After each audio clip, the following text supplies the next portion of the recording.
idea of how many movies I watched. There will be 62 movies from 2023 that I'll be reviewing for you guys. So, if you like watching movies, if you like hearing me ramble endlessly about random things, then you've come to the right place.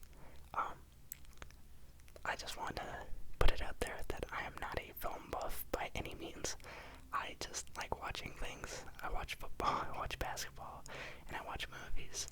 I wouldn't say I have great taste. So I like certain things, I don't like certain things. I'm not here to try and convince you of anything. These are just my own personal takes. I don't want to offend anyone if I rate a movie that you really like very poorly. Just know that it's not personal at all. It's just how I resonated with these films and what I took away from them. It's a very objective ranking. So, yeah. With that out of the way, I'll go into how I rank movies. I use this site called Letterboxd. Letterboxd is a website or an app as well, I think, where you can log what movies you've watched during the year. They have just like you can go search for a title and then rank it out of 5 stars. It allows for full star options and half stars. So you could say say recently you watched the Angry Birds movie per se, and you enjoyed it. You could go into Letterboxd and search up the title of the film, and then say that I've watched this film. It gives you the option to say whether you liked it or not, and then you can rate it on a 5-point scale. So 5 out of 5 being the highest it can get, 0 out of 5 being the lowest, and then you can give it a score, something like 2.5, and you'll also be able to see what the average consensus is, what like the, what's it called, like the distribution of movie ratings is for it, and people who have left notes and reviews, like written reviews, you can also go through and read those. So it's nice. It's like a movie review social media almost. I more so just use it for personal tracking of what films I've seen during the year, because it's nice to keep track. And yeah, I thought I'd share that with you. So without further ado, let's dive right in. So, first up, we have the 5-star movie category. This is the absolute highest number of stars that a film can get, and in 2023, I must admit, I got 0 5-star movies. And this is not because I didn't love any of the movies that I watched. I very much enjoyed many films, but personally, to me, a 5-star movie is held for my favorite movie ever. And for me, that movie is Inception. I'm a big fan of Inception. I've seen it many times. I like the creativity behind just the concept of the film with dreams within dreams. I like the acting of it. The score is really nice. There's a lot. I feel like it's a movie that conceptually I'm in awe of, that they were able to come up with it, execute it so well, and it's also very well acted to a point that I find it heartwarming and like gut-wrenching at times. I don't know if I'm using the right words. I do understand I'm describing Inception, but it's a great film. I really enjoy it, and it makes me feel emotions, and that's what I like when I watch a movie. And so, yeah, that is my favorite movie of all time. It has a perfect 5 out of 5 rating, and nothing that I saw this year was able to bump Inception out of that spot. So, the 5-star category is concluded with 0 movies.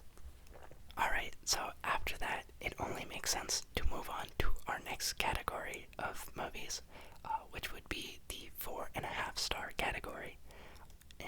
in this, there were 16 films that I watched this year that I rated a 4.5 stars. I will go through them in chronological order of when I watched the film in the year. So, on, March 2nd of this year, I rewatched a movie known as Creep. Creep is a 2014 thriller movie. It is a movie about a man who is responding to a Craigslist ad for a request to be filmed for 24 hours. It's a, documentary type, found footage type of movie. So, most of the movie is recorded as if it's on a webcam. You are the cameraman's point of view, basically. So he drives out into this desolate place, and he meets this guy who put out an ad on Craigslist to be filmed for 24 hours, and it's because the man has cancer, and he wants to create a lifetime full of memories and, special moments for his son that is going to be born, because he knows that he's going to die of cancer, and he wants to leave behind some nice video footage for his son to watch as he grows up. Pretty nice concept.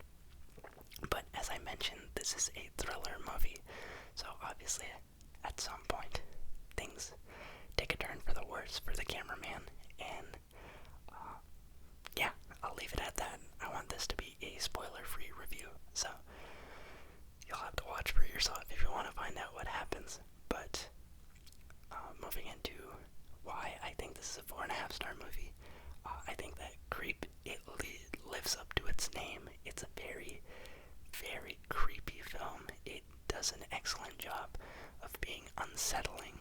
It's one of the few thriller movies that, creates such an atmosphere of tension without, losing it to silliness. I feel like a lot of horror movies and thriller movies, they do a good job at the build-up, but then once it's time for the movie to climax, it doesn't deliver, or it kind of loses some of the scariness that it has created because maybe a silly monster or just a bad delivery. But Creep does not do that. Creep very much builds up, and at the very last moment, you are left stunned. I really, really enjoyed the ending of this movie. As I mentioned, this is a rewatch. I've seen this before many years ago. I think I watched it again, and this is my third time viewing it. Yeah, highly recommend it. One of my favorite thriller horror type movies that there is. It's relatively low budget.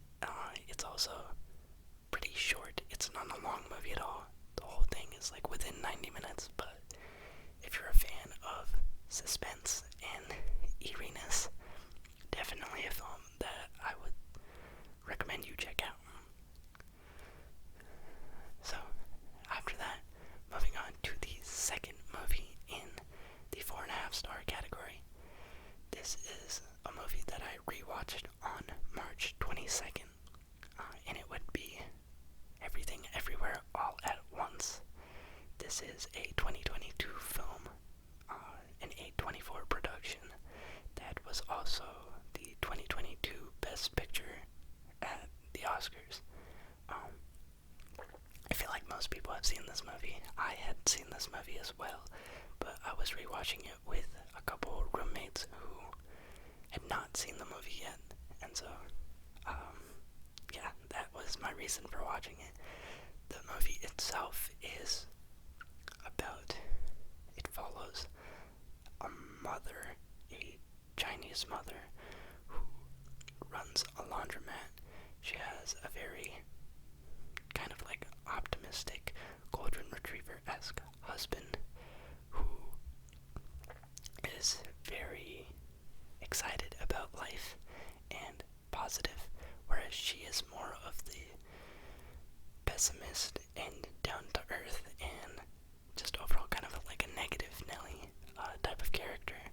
She has a daughter who is trying her best to get the mom to be approving of her companionship. Her partner is brought to the laundromat, and the daughter is really trying to get the mom to introduce the daughter's grandma, or the mom's mom, the grandma, to the partner, and the mom is kind of not for this.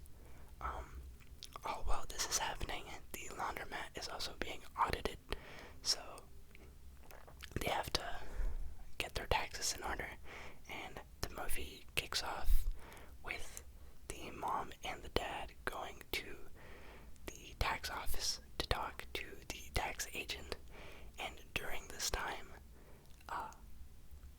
the mom basically starts noticing her husband acting very strange.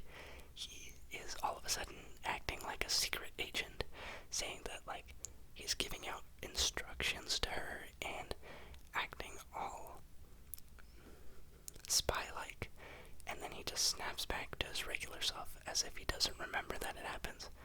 And the movie is about alternate timelines and the multiverse, basically. So there are all these other realities where life is different. They exist, but they exist in completely different terms than who they are. And so she's kind of like transporting through one another. She's still going through her life, but now she has to deal with this multiversal threat. And yeah, that's as much as I'll say.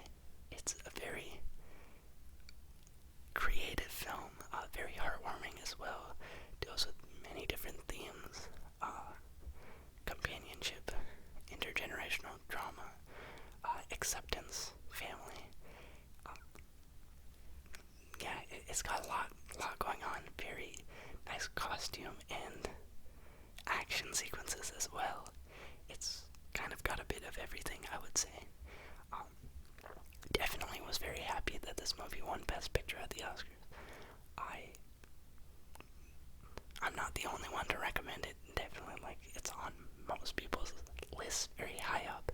If you haven't seen it, I would recommend you check it out. It is kind of like a nerdy movie, you know.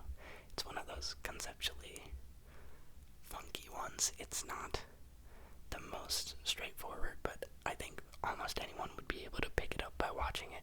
It's not that confusing. It's just different. It's pretty unique, and it's honestly impressive that it was able to be so successful considering the type of movie that it was. And I think it's one of the best multiverse adaptations that we've seen. And yeah, that is my review of Everything Everywhere All at Once.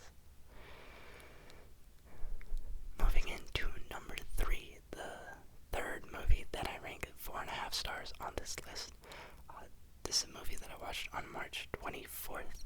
It is called Prisoners. It's a 2013 movie, and it stars Hugh Jackman and Jake Gyllenhaal and Terrence Washington, I think is his name. Terrence Howard. Yeah. This movie is about two families that are like hanging out with each other, I think on Thanksgiving, and they both have young daughters, and all of a sudden they notice that their daughters go missing and they can't find them. The last place that they saw them was kind of by this RV, and so the police get involved and they start investigating both the RV and any possible leads for where these daughters could be.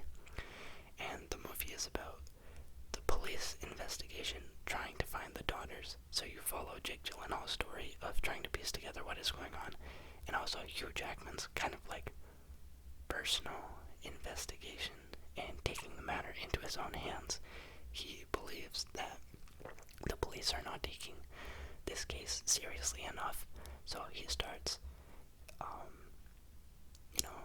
looking for his daughters on his own. He believes that he has found some suspects, and he is doing what he thinks that the justice system is not doing.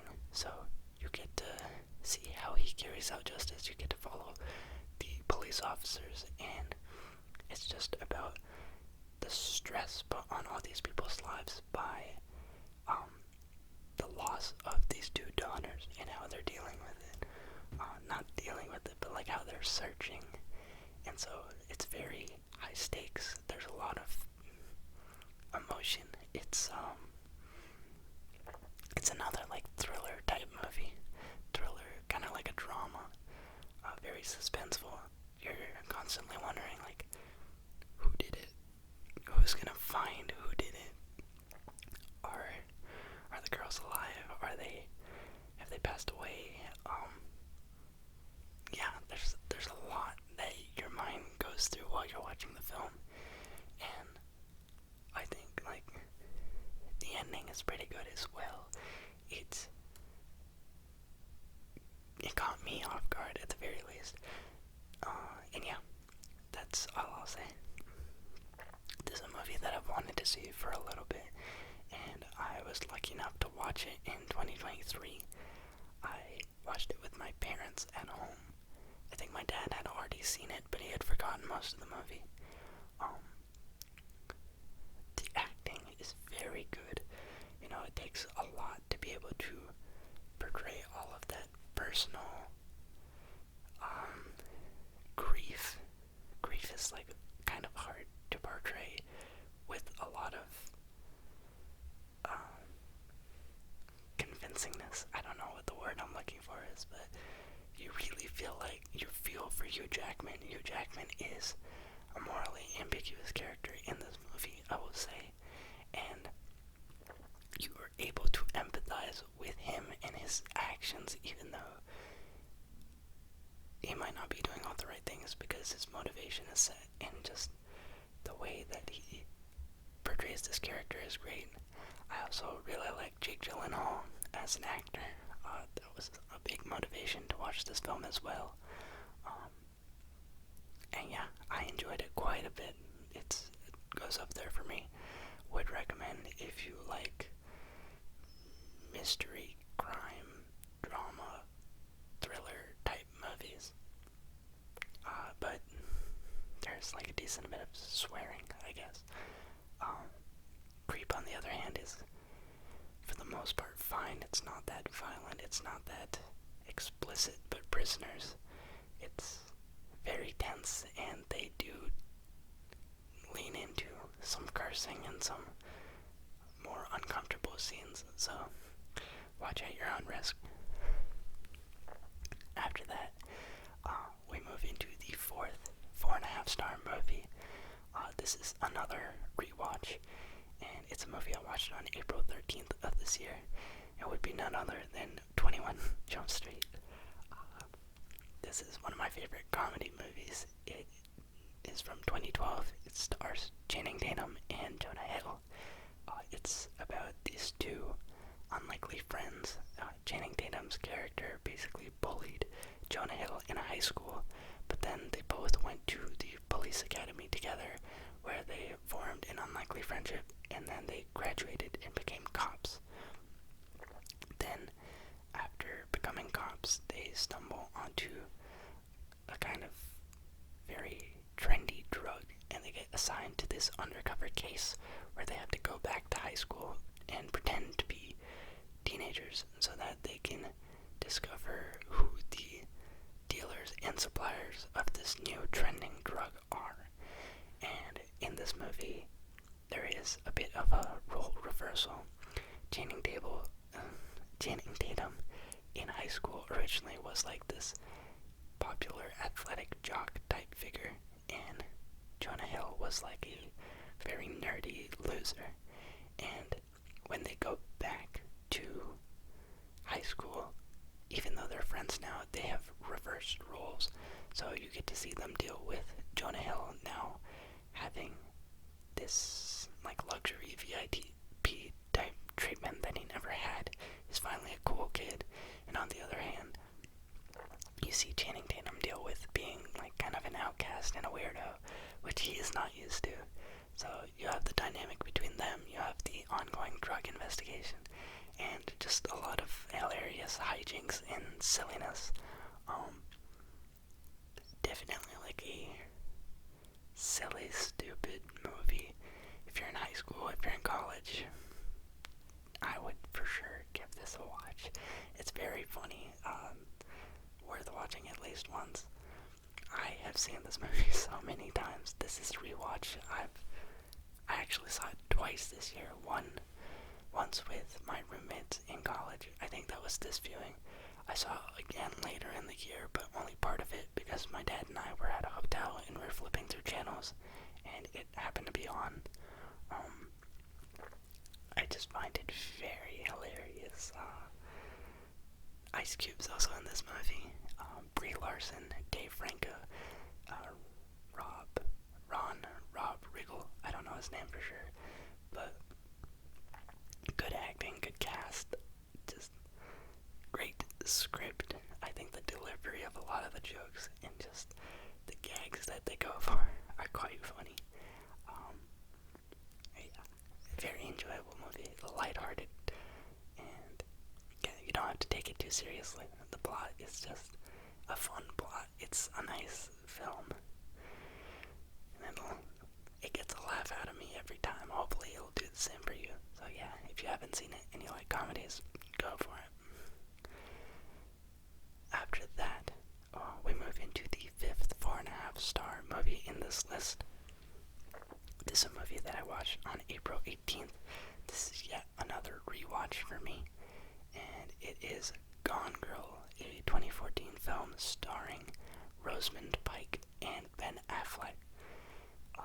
This movie is about a husband and wife, and it's their anniversary. The wife traditionally leaves a treasure hunt for the husband whenever it's an anniversary, and at the end of the treasure hunt will be like the anniversary gifts, and so she'll leave like a set of clues behind to lead him towards the treasure. But this year it's a bit different because all of a sudden on their anniversary the wife has disappeared, and so first Ben Affleck's character, he has to try and figure out where she is, so the police get involved. They're all like worried about her. It becomes a missing persons case. But then he looks at the like anniversary clue that his wife left him, and he starts to realize that maybe she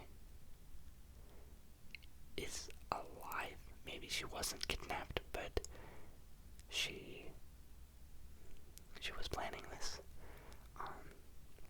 And so yeah, the movie follows Ben Affleck's character trying to figure out if his wife is still out there or not, and whether this is like an intentional move or if she's really got kidnapped and lost. There's a lot going on with Ben Affleck's character and his sister and other elements. There's a lot that could be spoiled for this film, but yeah, I'm just trying my best not to. It's another dramatic, suspenseful, but not really thrilling movie. What else could I use to describe it? Not a romance movie. Despite it being about an anniversary, it is not a romantic film. It is more a mystery film. Very enticing. Does a great job at having you think about what is going on and how the movie is going to end. I enjoyed the ending of this movie quite a bit. It's kind of just like wowing. I think that the acting is also phenomenal in this. Ben Affleck plays his character very well. He's a guy, I wouldn't say he's like morally ambiguous, but he's a guy that has made mistakes, and he's a guy that is dealing with the situation in a very unique way. So it's interesting to see how the world processes him losing his wife, as well as how he processes losing his own wife. So fascinating film. Yeah, if you like mystery movies, definitely go check this out. I feel like most people have seen it. It's been out for a long minute, and sure this is not the first time you're hearing about this, but I really like this movie, and yeah, that's all I can say. Then moving into the sixth movie from the 4.5-star category, this would be Nightcrawler, another 2014 film starring Jake Gyllenhaal. I watched this movie on May 2nd. I rewatched it, I should say. I've seen this movie before, and as I mentioned, Jake Gyllenhaal, I'm a pretty big fan of his. I like his ability to take up weird characters. He does a good job of being creepy, especially in this film. This movie is about a man who is kind of odd, and he suddenly becomes obsessed with the profession of freelance news videography. Basically, when tragedy occurs in local neighborhoods, there are people who rush to like crime scenes and things like that, and they record the footage of car accidents or break-ins or things like that, and then they go to the news networks and they sell the footage to the news, and they get cut a check from it. So Jake Gyllenhaal's character discovers this trade, and he's kind of fascinated by it. So the movie is about him entering this new professional field and trying to rise to the ranks of it. But yeah, he's a weirdo. He's definitely a weirdo and very creepy in this movie. So he does his dealings in a strange way, and the movie is very tense. This movie also features, what is his name? Riz Ahmed. Riz Ahmed is like the supporting actor in this movie. There's also a pretty famous leading actress, but I don't know her name, unfortunately. If you like the TV show You, I think that you will enjoy Nightcrawler, because they both follow like kind of oddball, strange, creepy male lead figures. I don't know what it says about me, but I kind of enjoy that genre. It's I like being on the side of how do I describe this? Sometimes it's interesting to see life through like a weird perspective, and yeah, Jake Gyllenhaal's character in this is definitely like strange and creepy and infatuated in a totally different way. Like, some people have hobbies, but like the way that he approaches this new career is so unique and honestly like uneasy. And yeah, I like being uneasy in movies. Thriller, suspense, one of my favorite genres, and this is one of those movies. Thrilling, suspense, not really an action film, but there is a little bit of action in it. There's some bloodshed in it, just because he's following accidents and things like that. So if you have a, what's it called, advertence, if you get squeamish by blood, I wouldn't recommend this movie. It's not like over the top gory, but it can be a little bit difficult to stomach certain scenes, so watch at your own risk. Then moving into the seventh movie in the 4.5-star category, this would be The Social Network, a 2010 film featuring Jesse Eisenberg, Justin Timberlake, Andrew Garfield. Yeah, that's all I can think of at the moment. I watched this movie on May 4th, by the way. First time watching this film. I've wanted to watch it for a long time. Finally got around to it. Watched it with roommates. The movie is about Mark Zuckerberg, the founder and CEO of Facebook, and the story follows his college journey, where he initially came up with the idea behind Facebook and the journey of Facebook's it's the people who are involved and the transformation of it from like just a site into a business, and how people kind of were happy or unhappy, just like the relationships that were created and severed in the process of building this company. Very, very nice acting in this. Jesse Eisenberg does a great job of portraying a very socially awkward type of guy.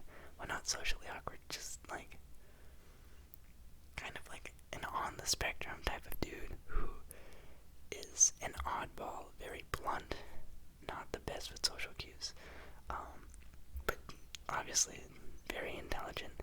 He does a good job of delivering that role. And then you've got great acting from Andrew Garfield, who is right there with them from the beginning. Justin Timberlake, I didn't know that he acted, but he can act. I, at times in this movie, wanted to like reach through the screen and punch him in the face. Didn't like his character at all, but he did a good job with it. And yeah, it's a good film. A lot of people have recommended it. I know that it's very well critically acclaimed, and I just hadn't seen it yet. But yeah, enticing. The way that they tell the story is very good. Narration style, the way that the plot develops. Because obviously you could talk about Facebook, but I'm sure that there's a very boring way to do it. It's not documentary style, of course. It's hyped up. It's probably a little extra dramatic at times, but very good framing of the situation and the development of events.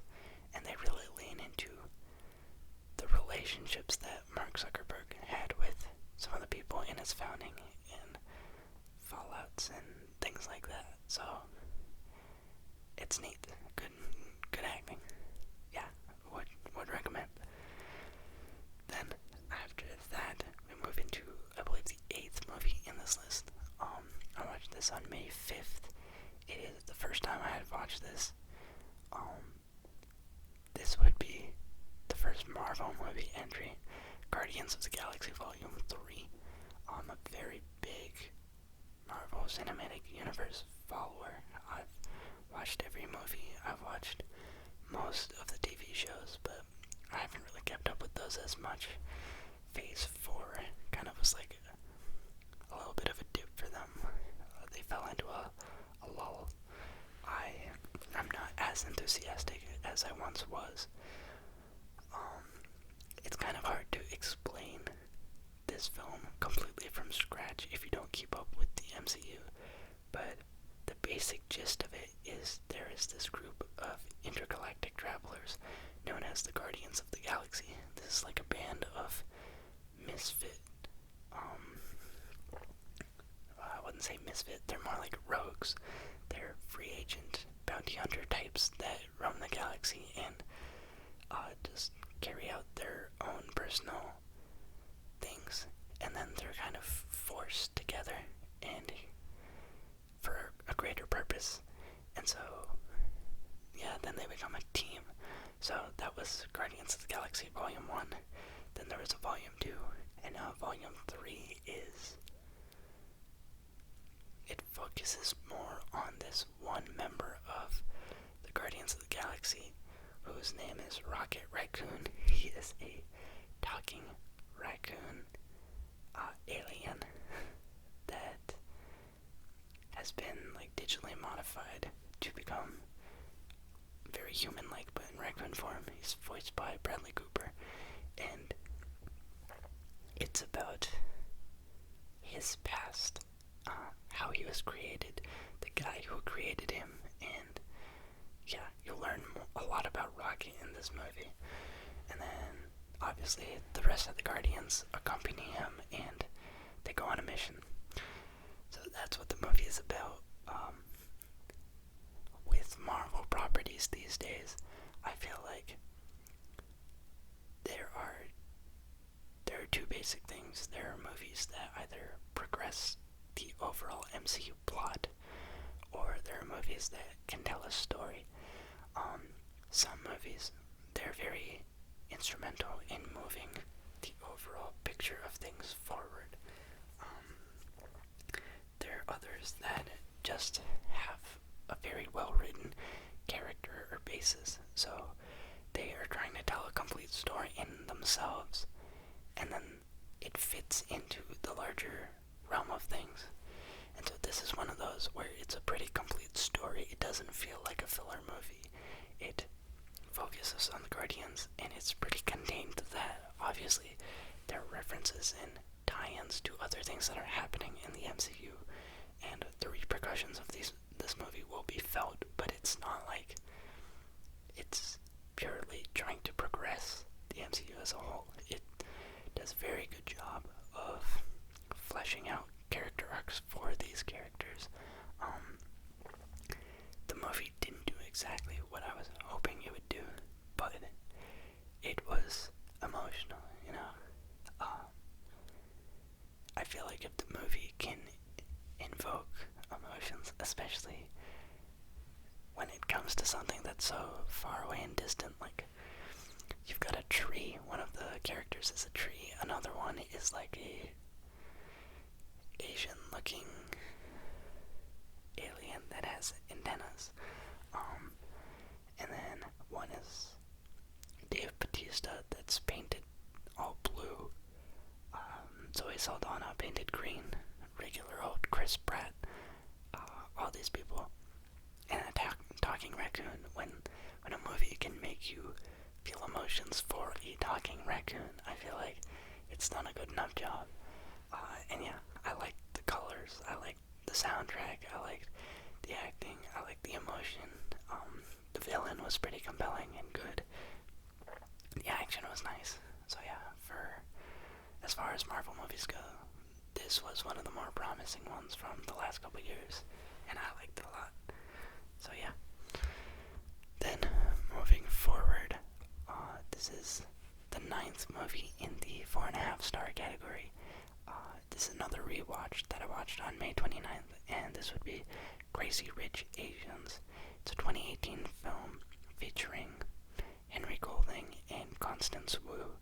It's about an American-born Chinese woman who is dating this guy, her boyfriend, for a decent amount of time, and his cousin, or his best friend, is getting married in, I want to say Singapore. I could be wrong. I apologize if I'm wrong. Maybe somewhere else.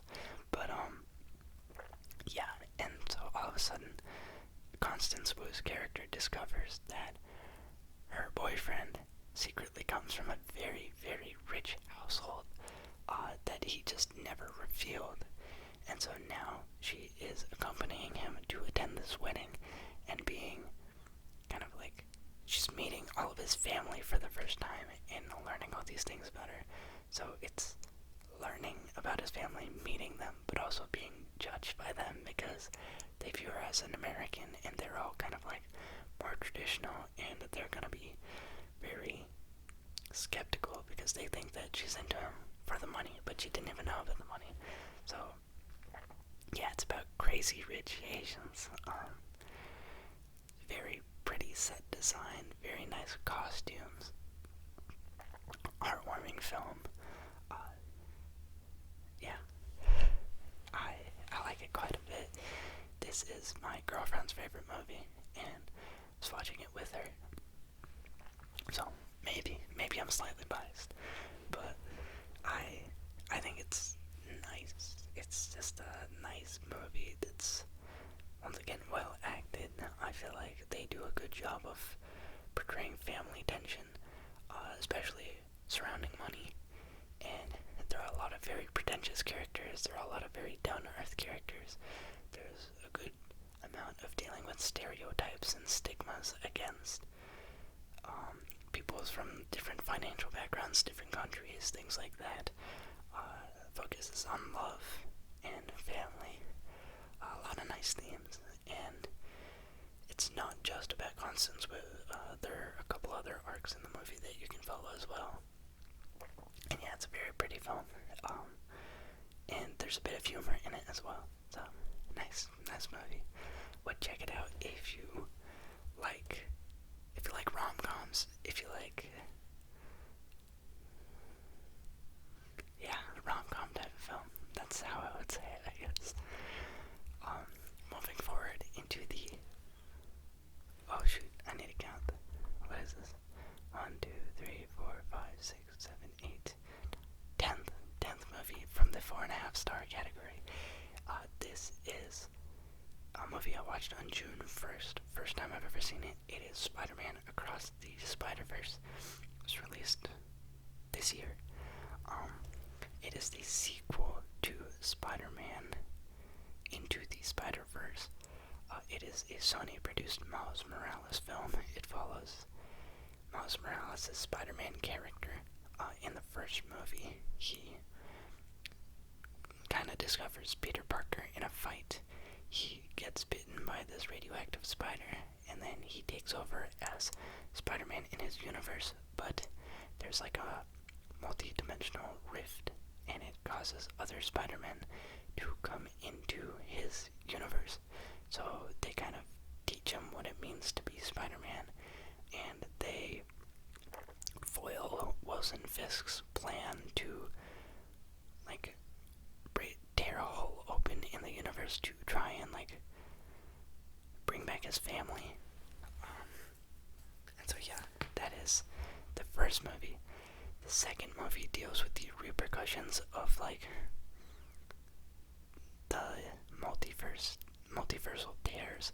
So there's like a huge collection of Spider-Men, that are led by Spider-Man 2099, Miguel O'Hara, who are dedicated to keeping the universe like steady, because there are these events that need to happen in all these universes to maintain their like equilibrium, because if the events don't happen how they're supposed to, then all of a sudden they kind of like collapse on themselves. So they're trying to like keep all of the different multiverses stable, and Miles discovers this, and he wants to do something that will potentially put his own like universe at risk. So it's him reuniting with a lot of his pals from the first movie, and then dealing with this conflict of like, do I fall in with the other Spider-Men, or do I be true to myself and do what I believe is right? Very, very nice movie, honestly. Like, there's so much that you could rave. This is an animated movie, by the way, if I didn't mention it. But the art, amazing. The art styles, several different art styles. They like make the movies, the different characters at different frame rates. There's a lot that goes into it. There's a lot of like in-depth analysis about the first film. And yeah, they every character kind of has their own unique style. Each universe has a little bit of its own taste. Great sequences, very entertaining comic book stuff, comic book characters and references and things like that. Yeah, visually stunning. The soundtrack is amazing, and it does end on a bit of a cliffhanger, I will say. So I'm hoping that there will be a third movie. I'm hoping that one really delivers so that I can remain feeling good about this film. But yeah, this movie was great. I really, really enjoyed it. One of the best Spider-Man movies there is out there. And so yeah, lots of people loved it. I am one of them, and I would definitely recommend watching the first and second if you are into superheroes at all, if you're into Spider-Man at all, if you like nice animated movies. And yeah, the first movie is more of a complete story, though. It wraps itself up very well. This movie, it kind of cuts off. So if you don't like cliffhangers, I would say wait until the third movie comes out and then watch this right before it. Then you'll get that instant gratification and payoff. But yeah, great film. One of the best movies of 2020.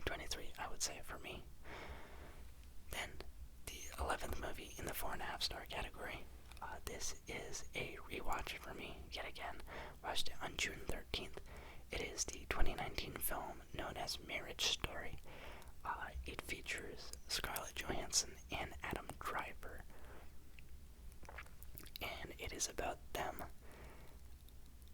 living in New York as a playwright and an actress.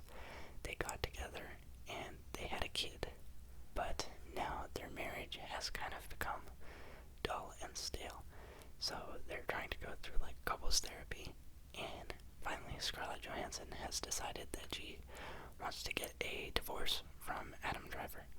So it follows their cross-country breakup. Basically, they have to deal with raising this child, but living kind of in two different places. And yeah, the divorce basically gets a little messy.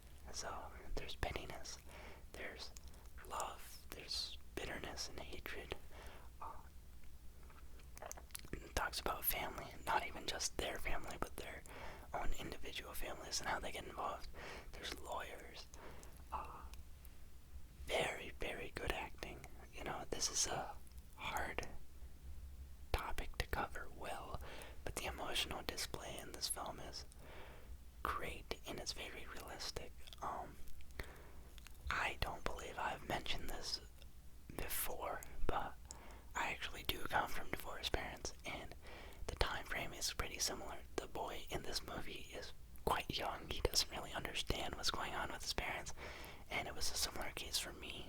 I was only like 6 when my dad and mom split up, and I didn't really understand it. So this movie maybe resonates a little more because it hits close to home.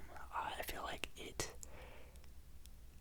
made me think about divorce in ways that I hadn't thought about before.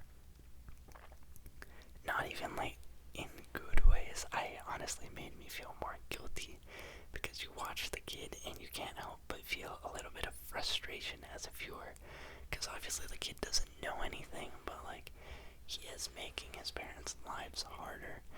And so I watched it and I was like, damn, what's that mean? Hopefully not. I will say that my parents' divorce was not as messy as the one in this movie, but yeah, it's pretty unique. I don't think I've seen a lot of movies that deal with the concept of divorce in depth like this. But yeah, well written, well told story, pretty realistic, not too, I mean, I imagine it's somewhat realistic from what I am able to gather, and yeah, well acted. I really like this one scene that's in a lot of memes with Adam Driver. Big emotional display where he kind of goes like, every day I wake up. Yeah, that one. I like that scene. But yeah, if you like the opposite of a rom-com, a anti-rom, sad. If you like depressing movies about breakups, this is for you. Then after that, we move into 12th movie in this 4.5 star category. This is another rewatch for me. Watched it on June 18th. It is another Marvel movie as well, Spider-Man No Way Home, released in 2021, featuring Tom Holland and Zendaya and plenty of other people. Yeah, I'd be surprised if people haven't watched this. I am a nerd, you know, I'm a very big fan of all things Marvel and Spider-Man. This movie exists this high for me because of nostalgia. I'm very invested in the MCU movies, especially the MCU portrayal of Peter Parker with Tom Holland, and they did a solid job with the story, and they incorporated a lot of elements into this film that made it very exciting for me. The kid in me really, really loved this movie, and yeah, I don't know how much of this movie can I describe without giving it away? Basically, in Spider-Man, in the movie before this, which is Spider-Man Far From Home, Spider-Man faces a supervillain who is played by Jake Gyllenhaal named Mysterio, who creates these like fake monsters using projectors, and he's basically messing with Spider-Man and trying to ruin Spider-Man because he wants to get back at Iron Man. Iron Man is already dead at this point though, so he's just messing with Spider-Man. And then Spider-Man is able to take him down, but in doing so, Mysterio is able to reveal Spider-Man's identity as Peter Parker to the entire world. So now he has a big spotlight and like all this unwanted attention from everyone, and it causes him and his two best friends to not be allowed to get into MIT, and he feels like this is unfair, so he's trying to fix this issue that he has caused, and he turns to Doctor Strange to create a spell so that everyone will forget the fact that Peter Parker is Spider-Man. But it runs into a couple of hiccups, and all of a sudden there's this big mess to clean up. Yeah, a very big mess. And if you follow Spider-Man, if you follow Marvel, then I'm sure this is a huge hit for you.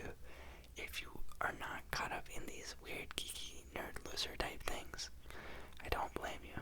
It probably is not a movie that you watched. Maybe if you watched it, it would be entertaining. I don't know. I truly don't know what it's like from the other side. I only know it through my experience, and I was super hyped for this film, and it delivered for me. So I am happy with the 4.5 star rating.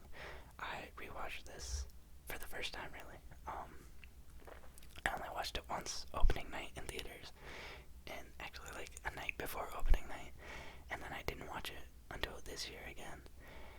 And yeah, it's still very enjoyable. I like it. Fun fact, this movie technically landed me my first girlfriend. We're no longer together now. That different story, but yeah, very funny sequence of events. I basically got with her, we had our first big conversation talking about this film and everything that happened in it. So,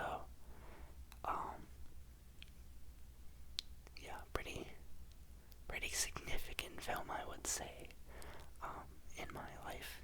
Obviously didn't work out, but still appreciative of the impact that this movie has had on my life. And yeah, and moving forward into the 13th movie from the 4.5 star category. This is a movie I watched on July 8th for the first time ever. It's a 2011 film titled Crazy Stupid Love.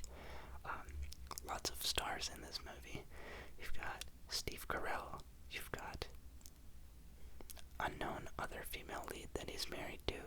There's a couple women that all kind of look the same to me. And I don't know which one is named which, like Sigourney Weaver and there's another like redhead type woman. It's one of those. Then it also has Ryan Gosling and it has Emma Stone. And it follows like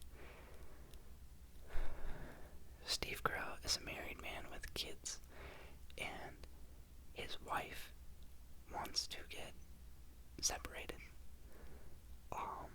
And it kind of takes him completely by surprise. So now he is still like a father figure and kind of like a regular dad, but he wants to reinvent himself, and he falls in with this guy at a bar who is portrayed by Ryan Gosling, who is like a very playboy, just playboy type figure, where he's a suave ladies man, and he coaches up Steve Carell to become kind of like him, and then you just follow all these individual love stories, because Steve Carell's son has like a love story. Steve Carell's son's nanny has a love story. Ryan Gosling's character has one. Steve Carell has one. Steve Carell's wife has one. So like, there's all these intermingled love stories going on, and it's very funny and weird. And also like a totally crazy surprise twist ending to the movie. So it's a very fun watch, rom-com type film, more comedy. Well, I guess also romance. Yeah, great for watching with someone else if you have someone else to share it with. And if you just like Steve Carell or funny movies, this is the movie that really put me on Ryan Gosling as well. I very much like the way that he presented his character. He's kind of a douche, but a charming douche ladies man, and I really like the way that he played his character. And so between that and being a huge fan of The Office and seeing Steve Carell in a movie, yeah, it was a big home run for me. I really, really liked it. It's probably not as good to other people, but it's fun. It's a fun movie. Another lighthearted comedy, romance. Yeah. Go check it out if you like those. Then, on July 23rd, a movie that released in 2023 that I watched, you guys have definitely heard of this one, I would assume. It's called Oppenheimer by Christopher Nolan. It's the 3-hour film about I don't know if he's a doctor, it's about Robert Oppenheimer and the creation of the atomic bomb, and how it was used in World War II. Yeah, this is a movie that I was interested in seeing because it's a Nolan film, and Christopher Nolan is behind my favorite film ever, so naturally I'm gonna be excited for what he puts out. And I didn't expect to like it as much as I did, just because it's 3 hours long, and it's like talking about old stuff, old historical type of things, which isn't usually my cup of tea, but I really liked the storytelling in it. The way that it was paced out, I felt like, to me, did a good job of covering up the fact that this movie was 3 hours long. I liked the drama, the way that they dramatize things. I like the acting. I like the score quite a bit. Yeah, they did a good job of making something that's kind of boring, in my opinion, very compelling. Very personal and compelling, and telling the story in a way that pulls you into the story. It does a good job of immersing you in the life of Oppenheimer and everything. You really do feel for the guy and everything that he went through. Can't say there's a lot of wartime or historical movies that I care about, but this was one that, like, yeah, I watched it and it did that, so I have to give it respects.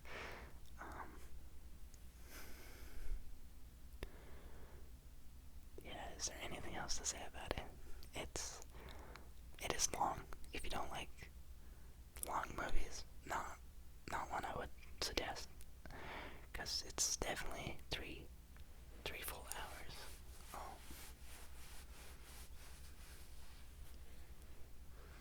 Yeah, that's it.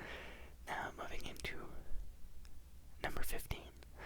Number 15. Yeah, the 15 movie in the 4.5-star category is a film I watched on November 23rd, which was Thanksgiving. Watched this with one of my roommates. We were both home, or not home, but like still at college over Thanksgiving, because we didn't want to travel back. It's a 2017 film featuring Ryan Gosling, and it's Blade Runner 2049. This movie it works on its own, but it does help quite a bit if you have seen Blade Runner, the original, with Harrison Ford from the 19-somethings, like 80s maybe. Basically, this movie, it follows Ryan Gosling's character. He is a specific type of robot known as a replicant.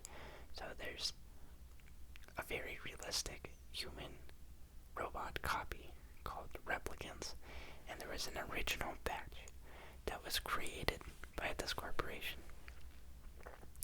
But what happened was the robots got so realistic that they kind of became sentient and like they learned how to have free will, and that was against the point because these robots were used for like slave labor and things like that.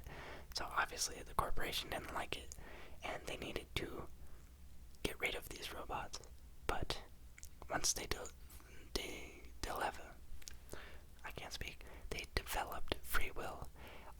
Some of these replicants went rogue, so that was the like Model 1 rogue replicants.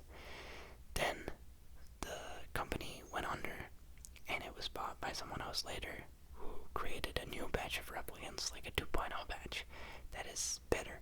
And so now these replicants are being used to hunt down any rogues and just do other things. So Ryan Gosling's character is like a rogue, is a replicant 2.0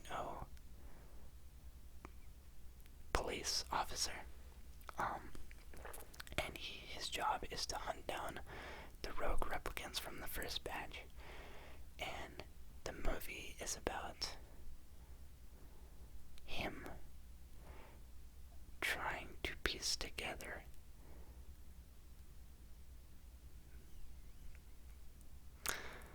how much of this movie should I give away? It's just him trying to figure out, like, he's basically becoming sentient. He is considering the possibilities, and he's like, oh, maybe, is it possible,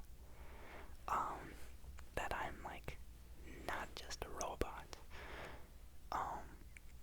Yeah, so, all that aside, this movie, like, really shocked me. I did not expect to like it as much as I did. I knew that it was supposed to be a visually nice movie. Didn't know that much about it other than that going into it. There's really only like 4 reasons I watched it. Ryan Gosling, number 1. After seeing Crazy Stupid Love, I was like, yeah, this guy can act. I like him. I want to see more stuff that he's in. So that was one thing. There's this gif of Ryan Gosling from the movie where he's having like just like an angry outburst, and my friend back home uses that gif a lot. And so I wanted to watch it because of that. It's just a scene that I knew I would look forward to, and once I saw it in the movie I'd be like, oh. And that I did feel that while I was watching it. And then I watched this movie because in the past couple of months there's been a very popular Instagram Reels and TikTok audio that I get a lot of content on, and the audio bite is like, you look lonely, I can fix that. And it is delivered by Anna de Armas, who is also in this movie. And yeah, after hearing that so many times, I was like, let me just watch the film. But the movie was so much more like male loser fantasy than I was expecting. It's kind of like Pinocchio. Like Ryan Gosling is kind of like Pinocchio in this film, trying to just figure out if he's a real boy or not, and he's just dealing with the weight of that after his whole life knowing for sure that he was a robot. I really liked it. Really liked how like lonely, sad boy it was. I wasn't expecting that at all. I thought it was just gonna be like a random action movie with some nice visuals, but it was more emotional than that. The depth of it is good, and it's a rather unique one. I feel like they build you up in a very certain way with this film, and then they switch all of a sudden. And I really really appreciated the switch. I liked how they ended it. Yeah, big fan of this one. Would recommend, especially if you're this is like the opposite of rom-com, honestly. It's very like incel core movie if you are a lonely male. I feel like it's great. And yeah, so if you don't have someone to watch movies with, if you are a little bit sad and you wish that you had someone, maybe watch this. It's pretty good. I hope that's not depressing. For me, I was able to watch it and just appreciate it and be like, wow, I'm glad that they made a movie like this. But if this movie resonates too hard, then I guess that would be bad. So, yes, if you suffer from depression and you are a lonely male, maybe be careful. But other than that, yeah, it's nice. I would recommend. And lastly, the 16th and final film from the 4.5 star category is a movie I watched on December 19th on a plane ride. It's another 2023 film, so it's the first time I've watched it. It is Past Lives. This is another A24 film. It is about these two kids from Korea and how they had a childhood crush on each other, and then how their lives kind of took them in different directions, and they were able to reconnect after a long amount of time, and then they're kind of just dealing with the notions of who they are currently, who they used to be, and what could have been. Yeah, it's like it really follows two main characters, the boy and the girl who had childhood crushes on each other. I don't think that this is really a spoiler, but the girl moves. She leaves the country because her family is immigrating to Canada, and so she leaves to Canada, and the boy is kind of sad about it, understandably, and then they just lose contact because they were so young and they didn't have any digital means of keeping in touch. And then after 12 years, they're finally able to reconnect via Skype. So I think that's as much as I'll give it away about this film. But yeah, it's a pretty simple story. It's not over the top in drama. It is a simple concept in film and just a nice story told very well. Yeah, I feel like it's pretty easy to grasp what is being presented. It's not really like a love triangle type of movie. It's more so just learning to accept who you are and not focusing on regrets. So like the past lives is they're thinking about how they used to be intertwined before, how it was a past life, and yeah, they're reconnecting, so all these memories are resurfacing, but then it's in the context of who they are now. So it's a nice film. It's like melancholic, I'd say. Some bits are happy, some bits are sad. Not a very exciting film. Like it's not that long. If you like romantic movies, tragic movies, dramatic movies, then yeah, I think you can enjoy this. If you like Marriage Story, I feel like you like Past Lives. That's the type of vibe going for it. And yeah, but Marriage Story is obviously very dramatic and over-dramatized. This is more so, it's pretty tame. It's realistically acted. I feel like it's very grounded and very real, and I appreciate that about the film. It's something that you could very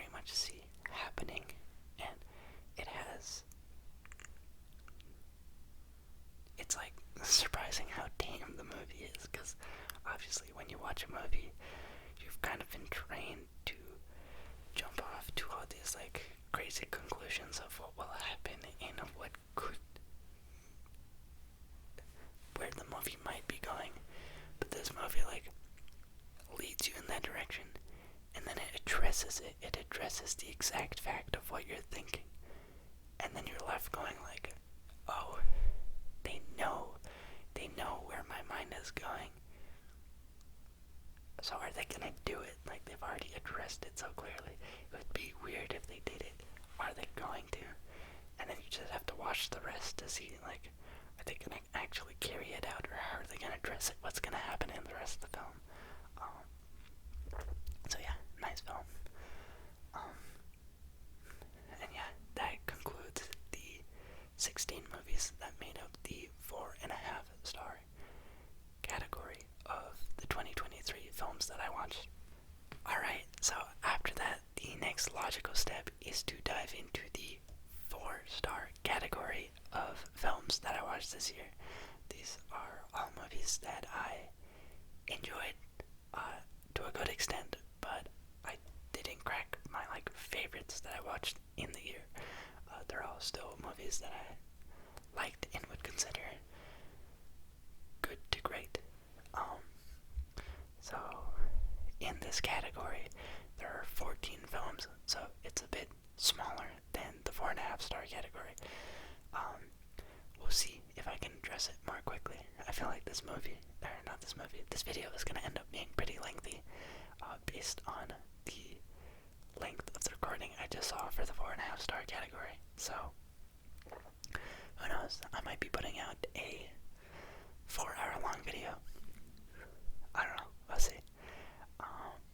But if it happens, it happens. You know, just more ASMR for you guys, I guess. If anyone even decides to watch it. But yeah, let's dive right into this. So the first movie in this category is a movie I watched on February 15th of 2023. It's a 2017 film called What Happened to Monday. It is available on Netflix. It might have been a Netflix original. I feel like I saw it on there for many years and I never decided to check it out. But finally my girlfriend had me watch this movie for Valentine's Day. Not at all like a romantic movie at all. It's more like dystopian sci-fi action. Yeah. But we watched this as like a Valentine's Day film. It's kind of funny. This movie is about a future where everyone is allowed to have exactly like one child because of overpopulation, but there was a family that had 7 kids, and so that's obviously not allowed, so they had to go into hiding. The dad of the 7 girls is Willem Dafoe, I'm pretty sure, and these 7 girls are named after the days of the week. Monday, Tuesday, Wednesday, Thursday, Friday, Saturday, Sunday, in case you were, if you wanted more clarification. And since they, oh yeah, by the way, they're septuplets. They are not like siblings. They all came out as one batch, so they all look exactly the same.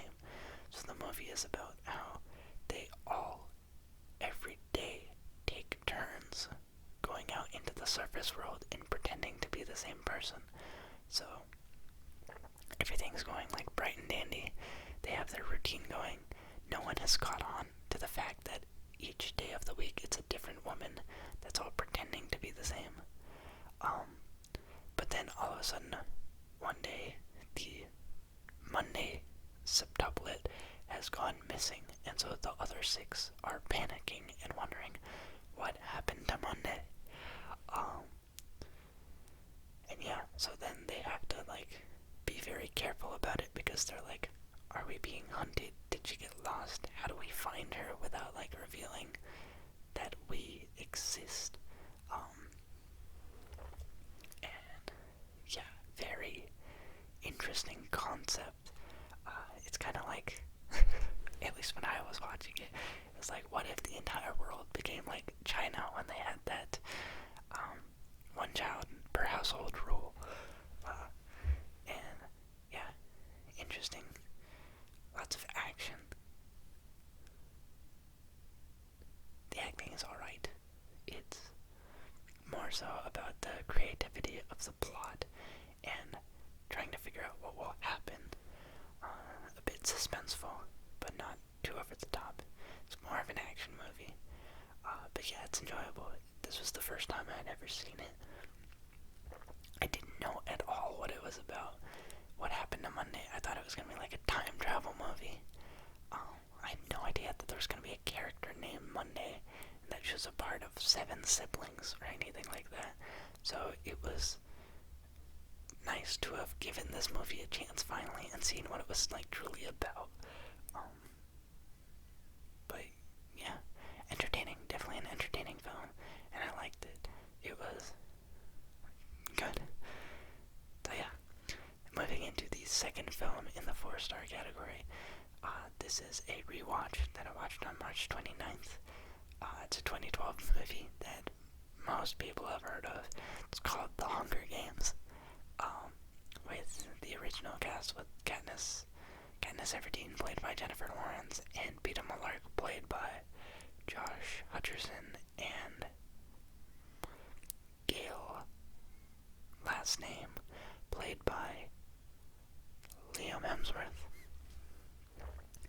Yeah, it's about how basically America is divided into all these districts in the capital, and then at one point the capital, the districts, they banded together to form an uprising against the capital, and the capital was able to suppress them pretty easily, and then as a form of punishment and entertainment, they have decided to create this system where every year they have an annual Hunger Games where they take 2 people from each district, randomly selected like a lottery, and they throw them in a arena together, and then they have to fight to the death until there's one person left standing, and that person who remains as the sole survivor will have to, their life has changed. They are now the victor of the Hunger Games, and they kind of ascend in society. Now they're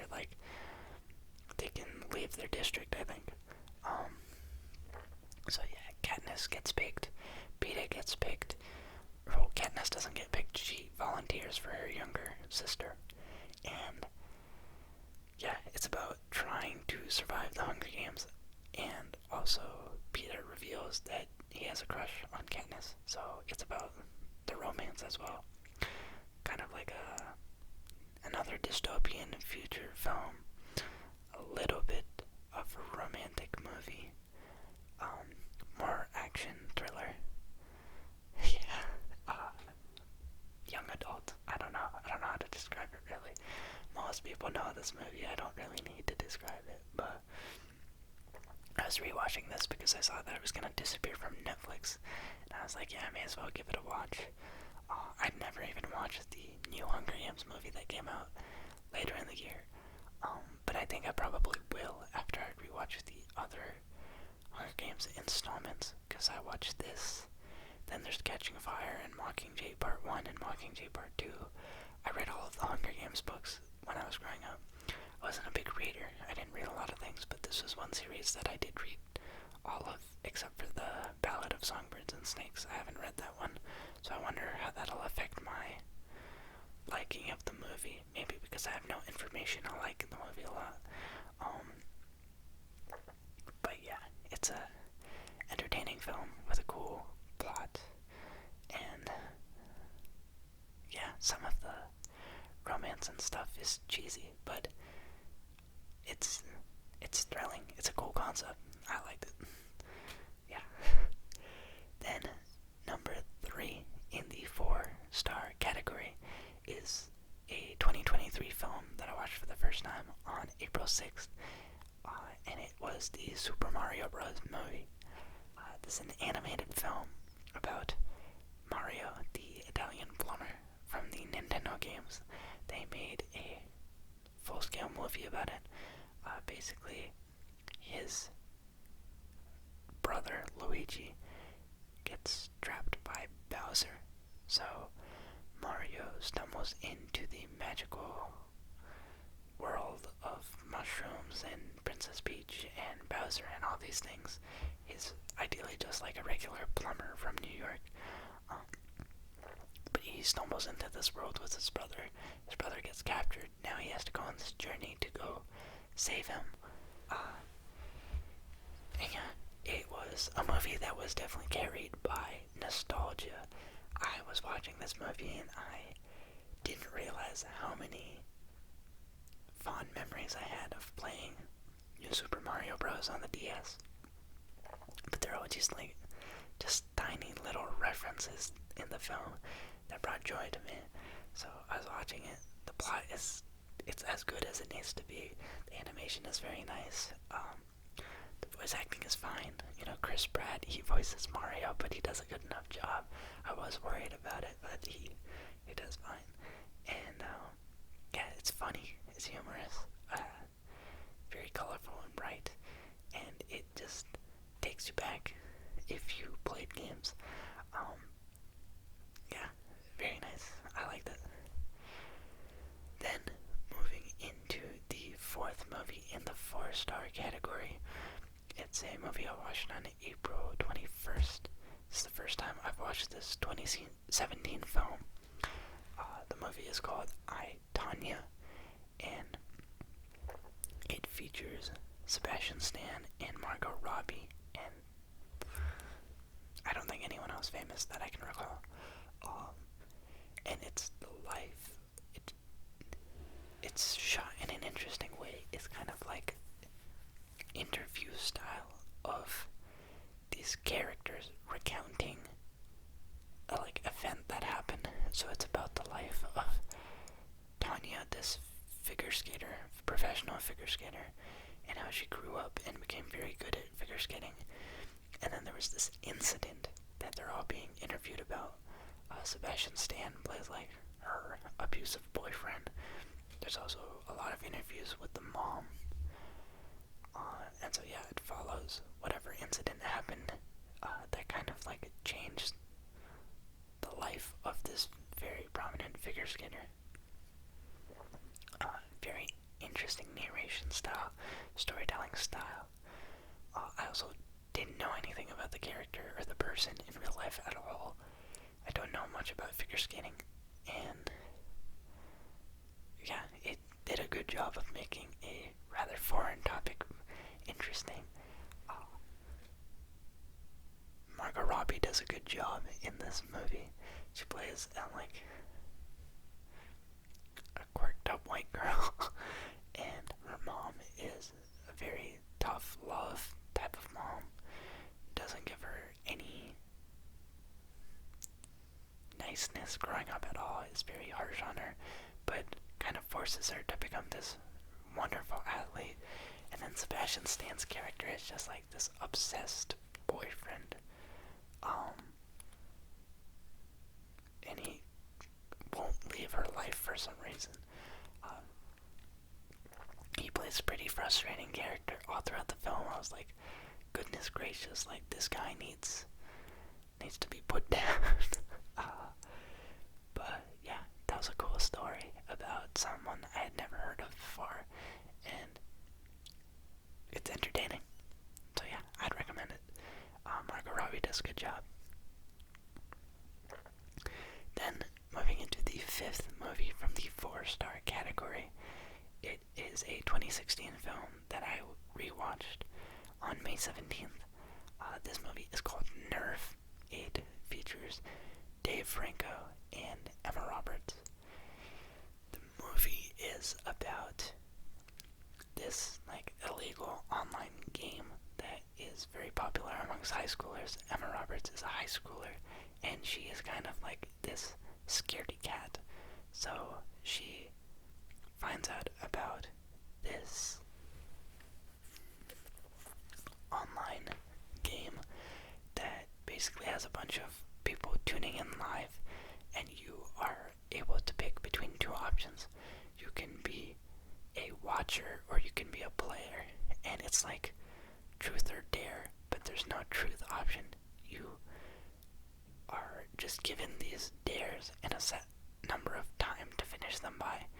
And so if you finish your dare in the selected amount of time, then you get money, like an instant cash prize that is directly wired to your bank account.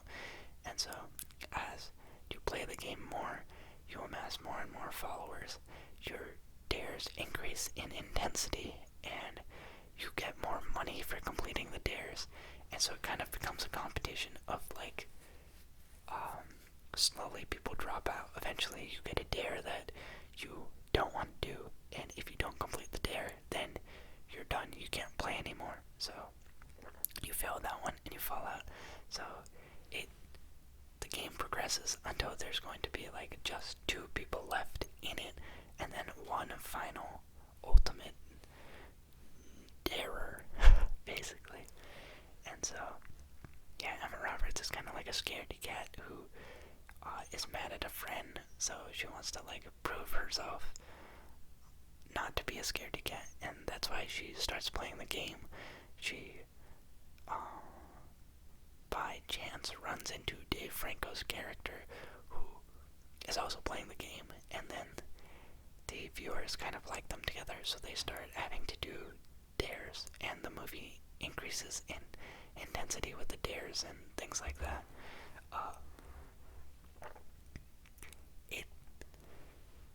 This is a movie that I like personally. I showed it to my roommates. We watched movies together a lot last year. I got a lot of heat for this suggestion. People did not enjoy it nearly as much as I did. I really like the soundtrack in this film. It takes me back. It's big nostalgia for me rewatching it. I still liked it. The concept is good. It is pretty like silly, corny. The high school drama and antics, and some of the acting isn't the best, but I like it. I like this movie. I'm not gonna let them tell me that this is a bad film, because it doesn't matter. It doesn't matter if it's bad. I enjoy it. It's a movie that like I've seen it like 3 times at least now. The first time I watched it, it definitely made my palms very sweaty, just because like it's called nerve. It gets your blood pumping. You have to, if you're immersed in the film, then I feel like you do get a bit nervous watching it, trying to see if they're gonna complete these dares that are just getting more and more out of hand. But yeah, the more people that you watch it with, the more people are like not paying attention and things like that. Maybe it doesn't have the same effect. I was also younger, so if you're in high school and you want to watch this with like one friend, I think that's the perfect environment. It also probably did help if you watched this movie like 6-7 years ago when it was more current. Now I don't know if it's aged the best, but I like it. I'd still watch it again. I'm ready to watch another time. But yeah. Then moving into the 6th movie in the 4-star category. This is another rewatch for me that I watched on May 25th. It's a 2017 film that is a sequel to a film that I previously described. This is Creep 2. It is the direct sequel to Creep, movie that I gave a 4.5-star rating. It builds on the same story. It kind of, well, no, it's not really a spoiler. It just follows the same guy.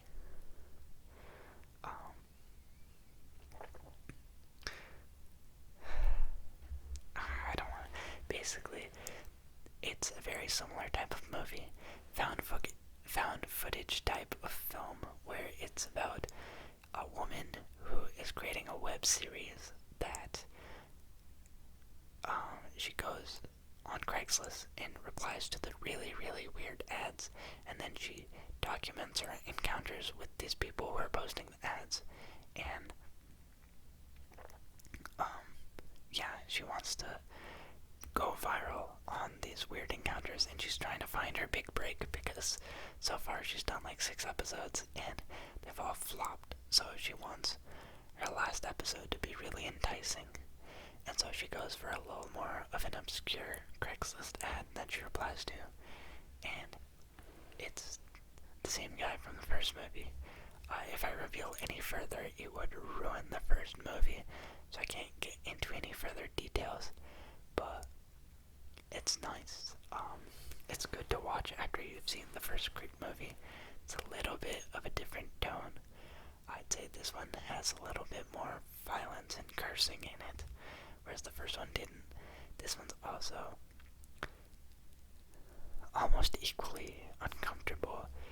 Obviously, it builds on some of the themes developed in the first movie, so there's a sense of familiarity, whereas in the first movie there's nothing familiar about it at all, which kind of enhances the experience. But this one also does a good job, like, still exists in the same vein of movie. Good suspense thriller film where you're wondering what's gonna happen and it makes you uncomfortable, but it doesn't match the beauty of the first film, so it gets 4 stars instead of 4.5. But still a very nice watch, especially if you've seen the first one. So I would recommend it. The two as a pair, very good set of thriller films. If you like to get your blood pumping, if you like a little bit of fear in your heart as you watch films, it's a good series to watch. Then moving into the 7th movie in the 4-star category. This is a movie I watched for the first time on June 3rd. It's an older film. I guess older. To me, it's older. It's a movie from the year 2000 called Requiem for a Dream. It features Jared Leto in it. He's the main character. And it's about drugs, basically. Jared Leto has him and a couple of friends. They take drugs. It's also about either his mom or his grandma. I can't remember what the character was, but it follows like illegal drugs and illegal drug abuse. But then on the other side, you see his mom or his grandma, and how she has legal drugs, but she also abuses it. And so the effects of drug abuse across different demographics and just the effects of different drugs. It's an eerie film. It's kind of like spooky. It's like a psychological thriller type of movie where they do all this drug stuff, and then it obviously ruins their lives a little bit, and then they have to deal with the repercussions of it. And yeah, it paints the drugs in a way that doesn't make them seem fun. It's good. It's kind of weird. It's a weird film, but I liked it. It's got some good acting in it. The plot is interesting. I like the way that they storytell, and the way that they go back and forth between the two stories of Jared Leto and his mom, grandma, and it's got some very iconic scenes. There's this one scene with a refrigerator. I don't think that this is really going to be a spoiler, but basically, this grandma, she's been abusing her drugs. She's been popping them like M&Ms, and now she's tweaking. She's dependent on it, but they're also really messing with her head. So she gets really paranoid, and the refrigerator kind of scares her because she watches a lot of TV. But then the refrigerator will make noises, and then she'll get spooked and look over. And there's this one scene where the refrigerator moves 30 feet over towards her and kind of jump scares her. And unironically, it's one of the best jump scares I've seen in a movie. It's not a monster. It's not something that's really meant to exist as a jump scare, but it's such an unexpected scene that, like, it got me so good. I really like it. That scene in itself probably made the movie for me. But yeah, very interesting watch. I'd recommend it if you are down for a more old age kind of oddball psychological thriller type movie that deals with drugs and things. Yeah. After that, the 8th movie in the 4-star category that I watched it on July 4th. It's a 2022 film called A Man Called Otto. It has Tom Hanks featured as the main character. He plays Otto, who is like this grouchy old man that is a widow that lives in a like ever increasing gentrified neighborhood. More and more gentrification is happening, and he can't really stand it. And he basically is done with life. He is ready to end it all. He's about to call it quits on life. But before he can do so, these new neighbors that moved in across the street keep foiling his plans to off himself. So he has to deal with their like little requests and all these things. So it's kind of about how they get him to delay his plans of ending his life. They show him the value of life, and then they get him to open up a bit. Yeah, it's like a heartwarming type of movie. Feel good, and it's a little cheesy, I would say. Then the 9th film in the 4-star category is a movie called Joyride. This is a 2023 release that I watched for the first time. It is a comedy movie, a very like raunchy comedy film, which I didn't know. I made the mistake of going to this movie with my stepmom and no one else.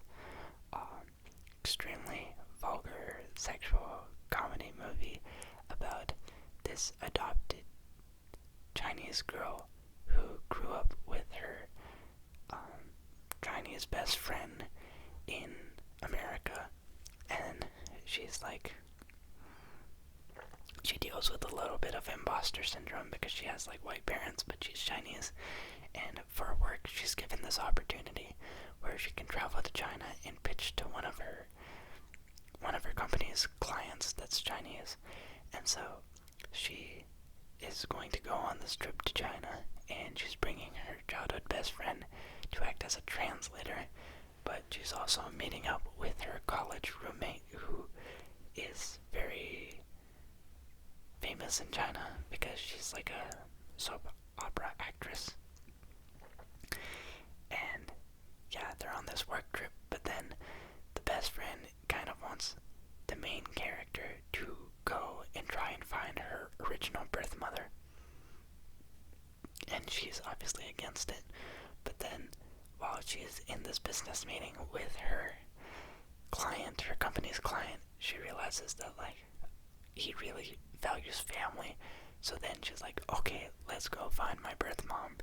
And then all this silly, goofy shenanigans happens on the journey of trying to find her mom. Some, like, really crazy, ballistic type of stuff that I did not expect at all. I thought it was going to be like a tame comedy film, like a gal pal, girls trip type of movie, but goodness gracious, there are a lot of scenes that you don't want to be watching with family because it's like inappropriate humor. I definitely laughed and I liked it, I enjoyed it, it was funny, but it was not a movie I wanted to watch with my stepmom sitting right aside from me. Luckily, she took it well. She likes those kinds of movies as well, even though we don't ever watch them. Most mostly because of my dad. He absolutely hates those kinds of movies, so I was very glad that he was not there. But yeah, a funny, vulgar movie. Yeah, if you like 21 Jump Street, then I would give Joyride a visit. It's one of those movies that maybe it would translate well. Lighthearted. Don't pay too much attention to the plot. There's probably plot holes and things like that. But just in terms of humor, yeah, very over the top, silly, funny, but entertaining, and got a good laugh out of it. Then moving into the ninth, is that correct? 1, 2, 3, 4, 5, 6, 7, 8, 9, 10. 10th movie that I watched in the 4-star category. This is a 2019 film that I watched for the first time on July 19th. It is El Camino, a Breaking Bad movie. Really can't go into this movie too much in depth without spoiling Breaking Bad, the TV show. Just know that this is like a sequel movie to the show. It builds on where the show leaves off, directly where the show leaves off. So, yeah, I like the character that they develop in this film.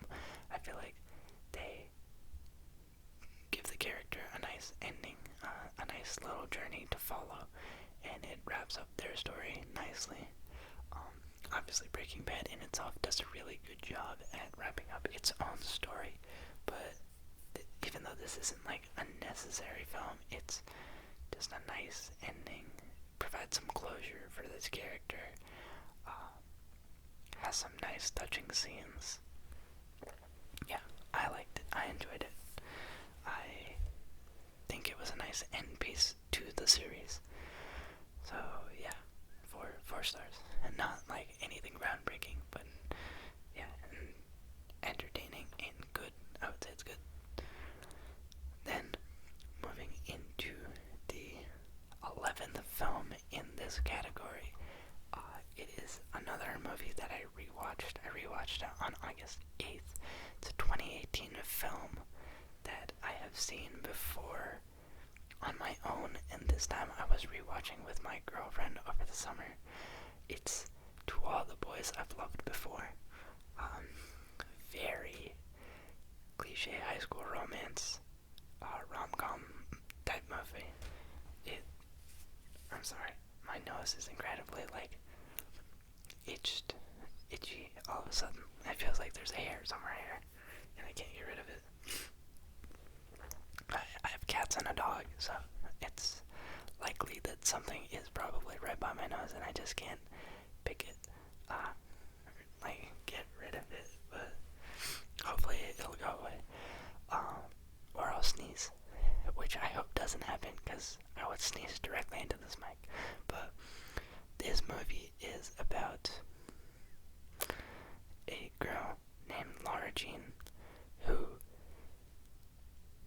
has not had a boyfriend in high school, but every boy that she's ever loved before, she has written a love note to.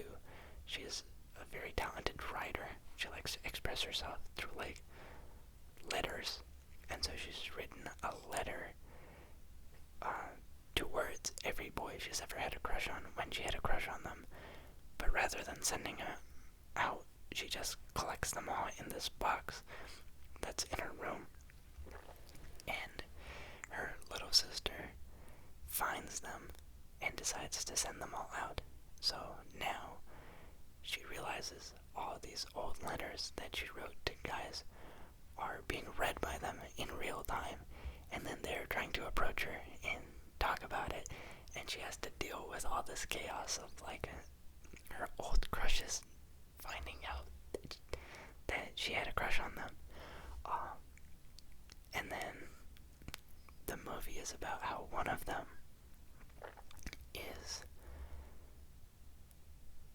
kind of, he talks to her about it and is I'm not really into you in that kind of way, but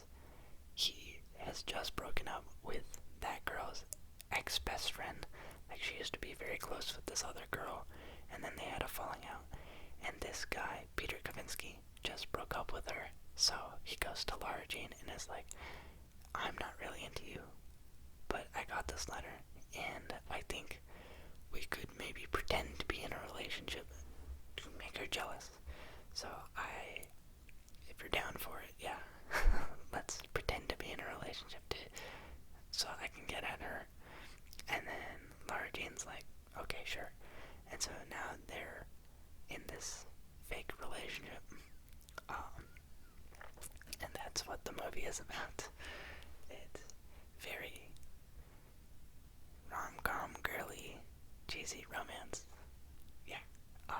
I like it. It's a good movie. I've seen it before. I think that the first one is deserving of a 4-star rating. It's entertaining to a point, and then I also would say it's good, at least in comparison to the sequels that follow it, because there are 2 additional movies. It's a movie that I would watch again. Good, corny movie to enjoy. But it's cute. It's very cute, and it's got nice music as well, I would say. And it's like a interesting plot. Then moving into the 12th movie in the 4-star category. It's a movie I watched for the first time on August 27th. It was indeed a 2023 release. It was called Gran Turismo. It is about this video game called Gran Turismo. There's this kid who, well, he's not a kid, I guess he's like a young adult, who's very, very good at the video game and dreams of becoming an actual race car driver. But his dad wants him to like get a real job because he just works and then he buys like parts to make his gaming setup more realistic. And then this guy at Nissan he creates a new initiative to try and jumpstart their racing. Like, he just comes up with this new initiative where he's gonna hold a competition that collects all of the best video game drivers there are in the world at the Gran Turismo video game, and then they're gonna put them in like this training academy and try and see if any of them can become real race car drivers. So it's about this kid this young adult who sees that his dream opportunity is lying in front of him. So he like does the competition, and yeah, he makes it through, and now he's in the academy and he's trying to be trained to become a new race car driver. And so it's about his journey through that training and trying to live out his dreams. And yeah, the movie was better than I was thinking it would be. I didn't think that it would be that nice. I watched this in theaters with family because it seemed like a movie that all of us could watch together. I liked the acting in it. I felt like it was well acted. There's some tense scenes, there's some emotional scenes, pulls at your heartstrings a bit. There's quite a bit of drama, suspense, a little bit silly, just with like cliches and bullying, and some of the scenes are just the romance aspect of it. The romance aspect of it is really like cheesy, corny, but it does its job, and the racing is pretty cool. I like how they did that visually. The plot moves along nice. I like the way that they talk about the coach's story and the bond that develops between the main character and the people around him. I feel like his arc is pretty nice, and it's loosely based on a true story, so that's pretty cool. I liked it. It was a good movie. I would recommend it. If you play the game, I don't know. I've never played this game. I don't know anything about the game really, So I'm watching this from a complete outsider perspective. I don't know if they get any like nostalgic elements wrong, or if they butcher anything in that regard. But yeah, someone that doesn't really watch a ton of racing movies. I don't think I've watched any of the Fast and Furious movies before. I enjoyed this. It's the spot. Okay. After that, the 11th movie in the 4-star category is one that I watched rather recently.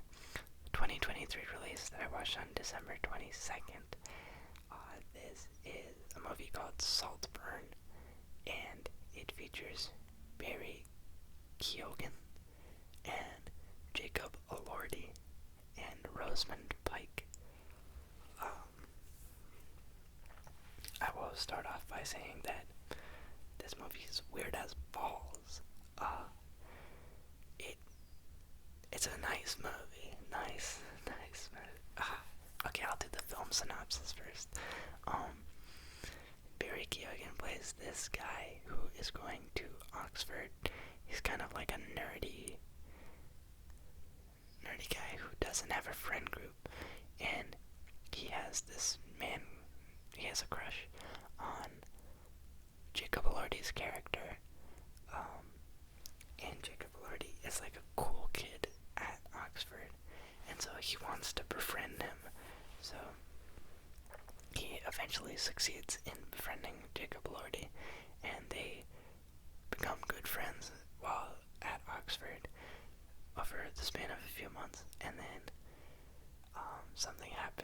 something tragic happens to Barry Keoghan's character, and Jacob Elordi like sympathizes with him, and then he invites him over during the summer to visit his house and live with him for a bit, because basically Barry Keoghan's family is very dysfunctional, and Jacob Elordi's family is filthy rich. They live in a castle, and so he's inviting him over to live at the castle, and then he goes, and he just meets all the like weird oddball characters in Jacob Elordi's family, and he tries to navigate through that, and then the movie continues.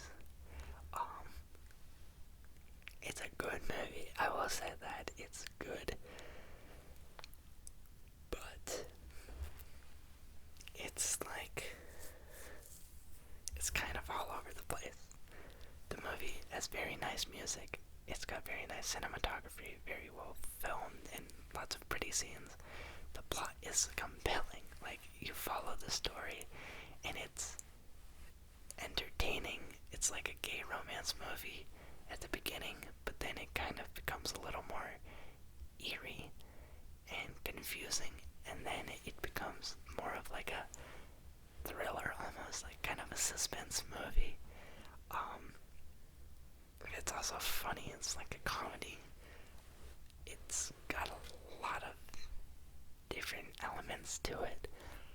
The movie itself, from start to finish, is like, I'd say objectively, a nice, enjoyable film. But there are 5 scenes in this movie that are absolutely mind-boggling. Like, to the point where it's like, what am I watching? 5 individual scenes that justify turning the movie off. Depends on the setting that you're watching the movie in. I personally, I was swindled by the marketing for this movie. I didn't know what I was signing up for. I just saw like promo for it, and I thought it seemed interesting. I didn't know too much. Sat down to watch it with my stepmom, my step-cousin, and my cousin, and none of us apparently knew. But there are some very, very uncomfortable, weird scenes in this film. There is the bathtub scene, the vampire scene, the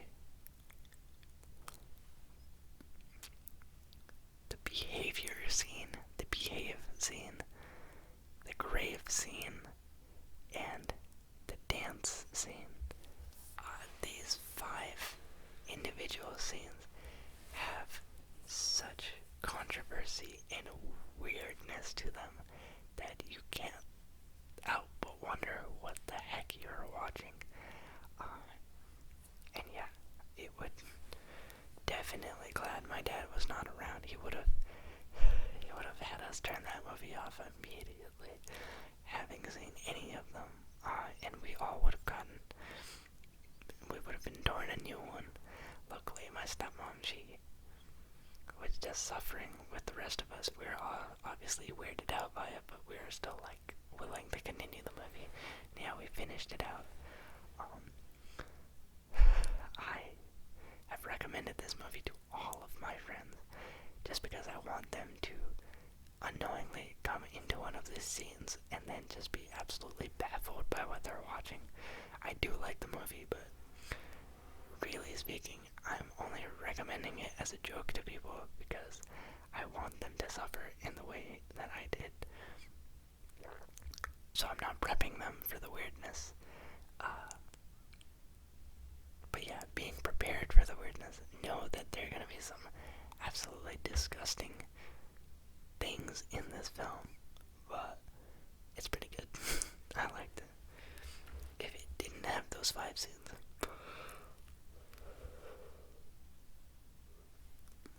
honestly, if it didn't have the 5 scenes, I wonder how I would interpret this movie. I definitely think it could do without it. But the reason why this movie is so talked about is partly because of those things, and I thought about it a lot more because of those. So it has stuck. It lives much more rent-free because of how strange it is. But it's a good movie. I would maybe recommend it.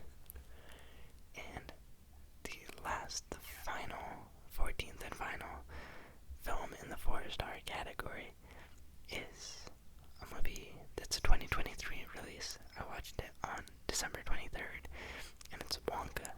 Timothy Chalamet's Wonka. It is a prequel story to the Gene Wilder or Johnny Depp, Willy Wonka and the Chocolate Factory, Charlie and the Chocolate Factory stories. And it's supposed to show how like Willy Wonka got his roots in the chocolate making business. He's like a young whimsical dreamer who wants to open his own chocolate store, and then there's like a chocolate monopoly that exists in place that is trying to keep him, prevent him from doing so. But he is trying to persevere. It's a very nice, very inspirational, heartfelt, family-friendly movie. A bit musical, which I didn't know, but as someone who doesn't like musicals, I felt like it was done just enough to the point where it didn't bother me. I thought all of the songs were like nice. And yeah, it's very positive, upbeat, sends a good message. It's entertaining all throughout, decently funny, and yeah, very creative and nice. It's just a nice movie. I liked it. Don't really have any complaints. It's not like a perfect film. It's not going to leave you thinking about it forever and ever. But as far as like kids and entertainment movies go, it's one of the better ones, and it tells a story of something that's pretty new. Like, I've never considered how Willy Wonka found his roots, but it takes that concept and it gives you a story that's pretty nice. I would probably watch it again sometime after enough time has passed. But yeah, nice and good acting from Timothy Chalamet himself and the other supporting actress, lead actress maybe. I don't know her name. She's a very young actress. She's like a kid in the movie, but they both do a great job. Yeah, and that is it for the 4-star category, all 14 films. Alright, so moving into the third, or not the third, but the next category in this list would be the 3.5-star movies that I saw in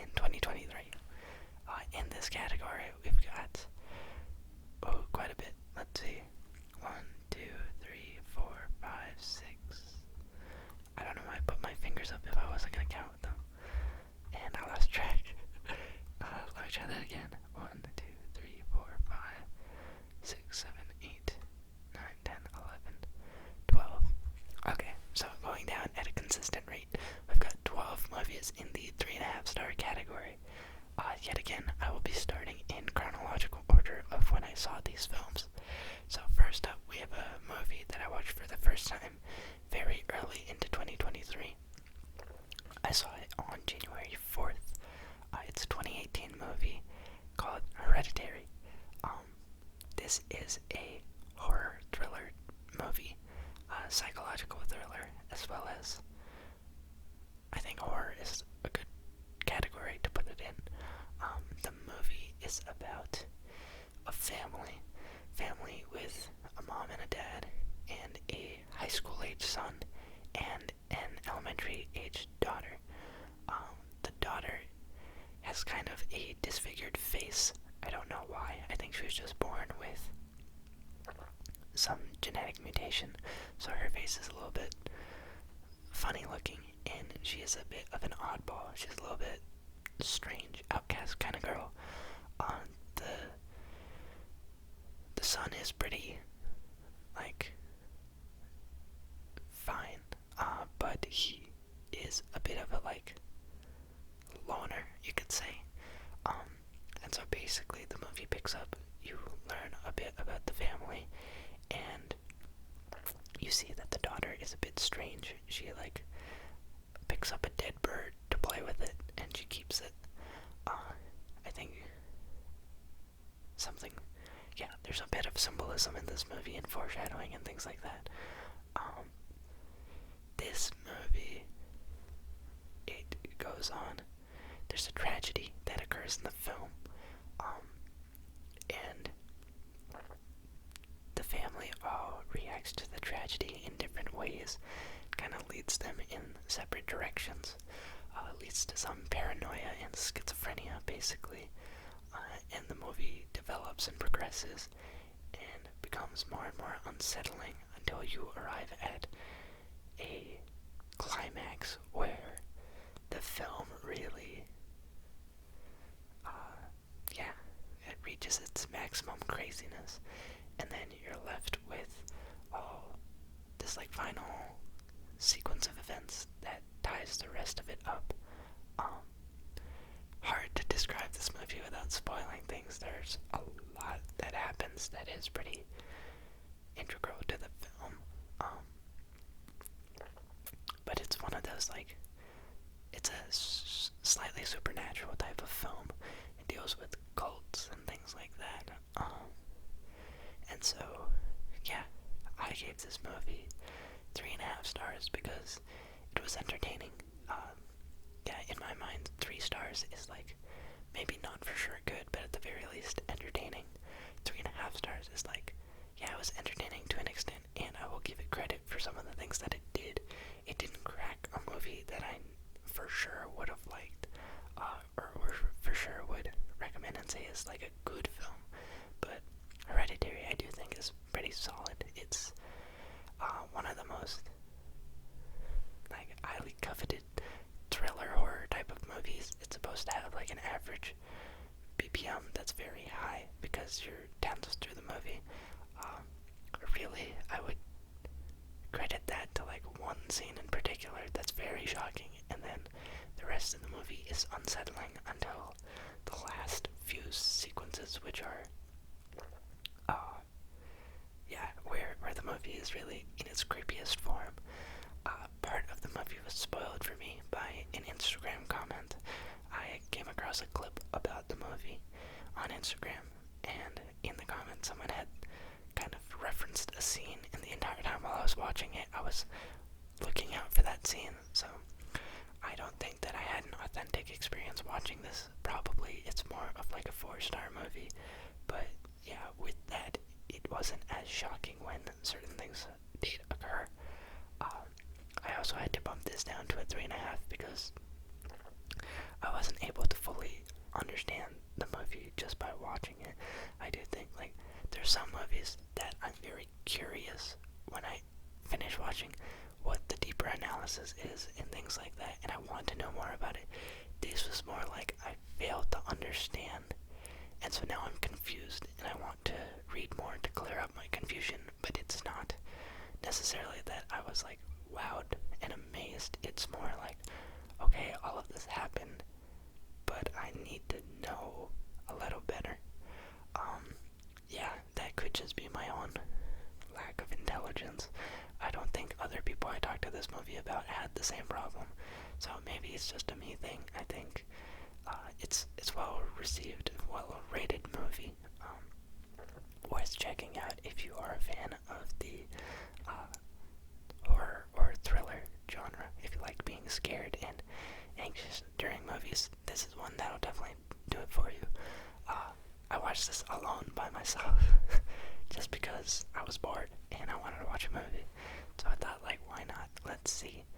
And so I was trying my best to stay calm during the film, and I feel like I achieved that pretty well. There weren't a lot of things that really spooked me about the film, and I didn't have any lingering thoughts from it.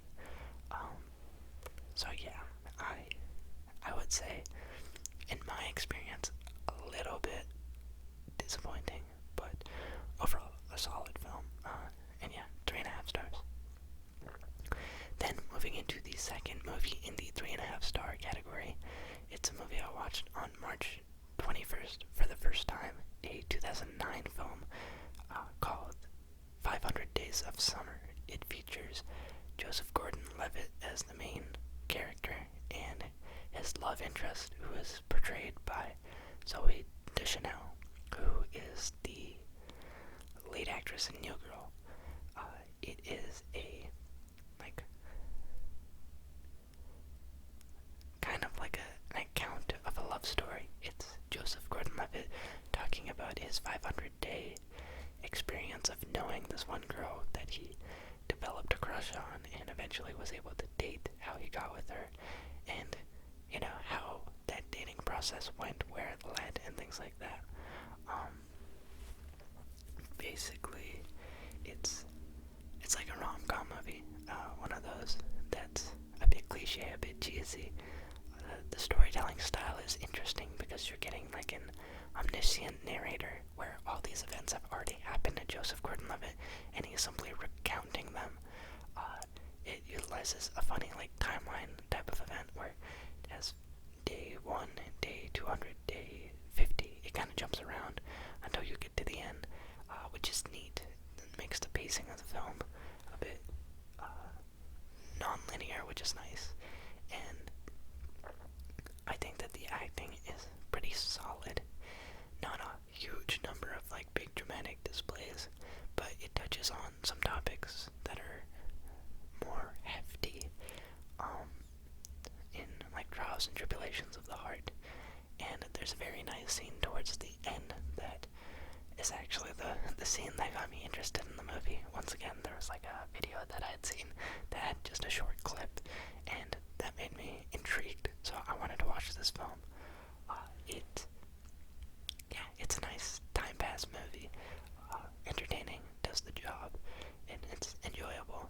It's not like over the top exceptional. I would say there are other movies in this genre that do a better job. I did like To All the Boys I've Loved Before more than I like this, but this is still a nice movie, and if you like rom-coms, then this should be up your alley. Now, moving into the third movie in the 3.5 star category, it's a 1997 movie that I watched for the very first time in 2023. I watched it on May 11th, and this is a movie that has been recommended to me by my roommate, one of my roommates, for the last 2 years. He is a big fan. It's an anime film called Perfect Blue, and this movie, if I had to describe it, is about basically like a K-pop star type of figure, an idol, who was part of a girl group and was a big inspiration to a lot of young girls and things like that. But she is ready to move into a new phase of her life, so she has walked away from the idol lifestyle and has decided to become an actress. So she is acting in this movie, but it's a very intense and serious movie, so it's a huge shift in reputation from her. She goes from being this like family-friendly kids actress to being featured in this movie where her character is being raped. It's very heavy stuff, and the main character, she suffers from like I couldn't even tell you for sure.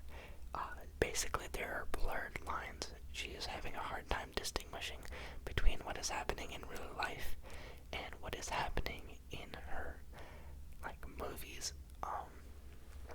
This is a psychological thriller movie, and it deals with like paranoia, schizophrenia, and insomnia, and stalking. These are all like big themes in the movie.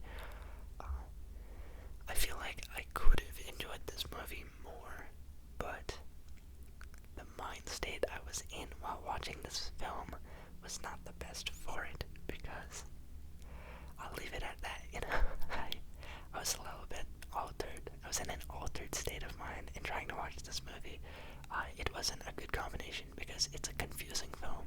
They utilize a lot of gimmicky tactics, in my opinion. That was my main complaint after watching the movie. It's hard to get a firm sense on what is going on because the movie is intentionally baiting you. It leads you in one direction, and then it's like, that's actually not what's going on. And they just do it over and over and over again. So by the end of the film, I was just like begging for it to be done. The concept is cool. I feel like the story is pretty enticing, and it does a decent job of creating suspense. I was just getting tired of the way that they were telling the story, and obviously it's not one that I can easily pay attention to because it's an anime film, so it was subbed. I have to read the subtitles, and I think that I don't really enjoy foreign horror movies or psychological movies as well, because I lose some of the immersion. I can't really watch the movie and read everything at the same time. So if most of the movie my eyes are paying attention to reading the dialogue, then I don't have the same level of immersion.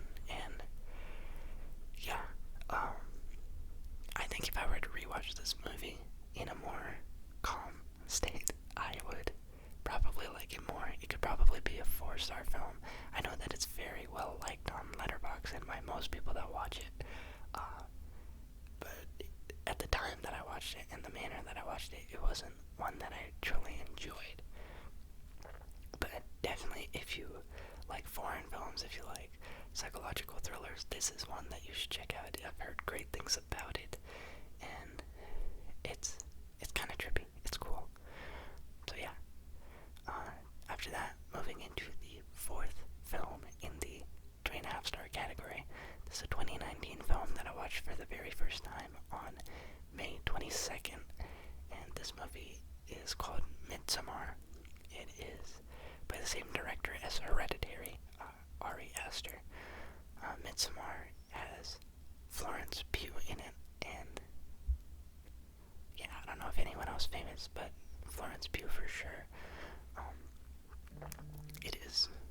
Oh, I just got a text. I'll go check that. I'll go silence my phone. I'll be right back.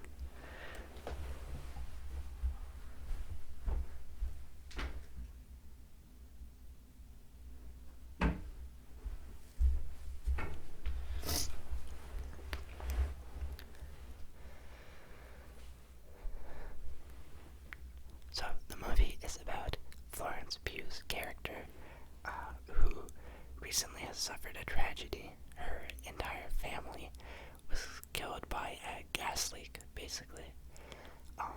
And she is dealing with this tragedy while her boyfriend and her boyfriend's bachelor friends are planning this trip to Sweden to visit one of the friends' hometown for a Midsummer festival. It's a festival in the middle of the summer, out in the middle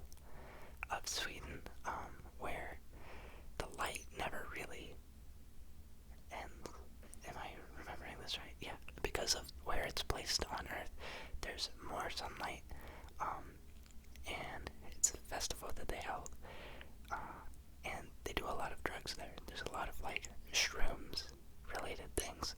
So these guys want to go take drugs and be in nature and things like that. But obviously, Florence Pugh's boyfriend is feeling very guilty about this, and he decides to convince his friends to let him invite her to the trip, and she is all, grief-stricken and kind of worried, and so there is a bit of concern about how her thoughts of grief and tragedy are going to mix with these very hallucinatory type of drugs. So they get to Sweden, and then there's some like weird customs and traditions and drug usage, and so the movie gets more and more strange. And that's all I'll say without spoiling what happens. This movie, another one that I heard was very unsettling, and I would have to agree that it's unsettling, but not for the right reasons. I really thought that this is gonna be a movie that would make me like jittery and scared, but it was more so that I was uncomfortable. There are some very weird scenes and weird rituals, and so it's kind of shocking, jaw-dropping in that kind of way. But it's not one that you're gonna suffer from nightmares. I don't know if this is a spoiler, but it's not jump scare based at all. So it is more of like a suspense, weird thriller type of movie, where you are questioning what's gonna happen, how's it gonna end. And one of the neat things about the movie is it does have a lot of foreshadowing. I think if you were to rewatch this movie, there are a lot of little Easter eggs that you can pick up on to help you put together what is going to happen in the end. Very different, very unique type of film. I will say that the scene setup in nature and imagery is very nice. You get a lot of nice shots, and it's got an interesting concept. But the film did not resonate with me as much as I was hoping. I had a lot of high hopes for it, and it was it just wasn't what I thought it was gonna be. I thought it was going to lean further into other directions of fear and horror, and it didn't. So that is more on me for setting my expectations in the wrong categories. But overall, it's a cool story, and if you like, horror, suspense, thriller type of movies, it's another one that I would recommend checking out. Florence Pugh acts very well in this movie. I feel like the entire time her character seems very on edge and uncomfortable, and I, as a viewer, was watching her face and also feeling very on edge and uncomfortable. So her acting is great in it, I will say that. And yeah, that's about it. Moving into the fifth movie from the 3.5 star category, it is a 2008 movie that I watched for the first time on May 23rd. This movie is titled Martyrs. It is another horror movie, purely a horror movie. This was suggested by one of my roommates last year. We basically had a dorm of 8 guys, and we, in spring quarter, did this thing called Freaky Friday, where we would sit together and watch horror movies. And this was suggested by one of our roommates who is a film major, and he suggested this without fully telling us why it was scary. This movie utilizes a lot of body gore and torture.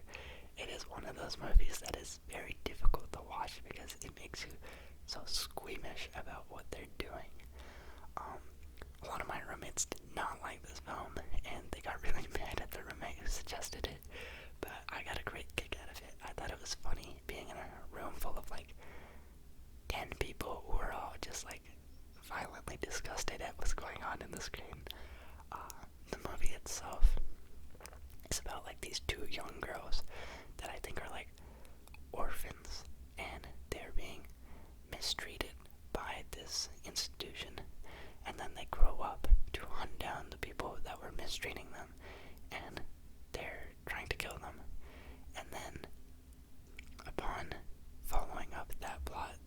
discover more torture, like more tortured people and a bigger institution of torture that exists, and then they kind of have to deal with more of that.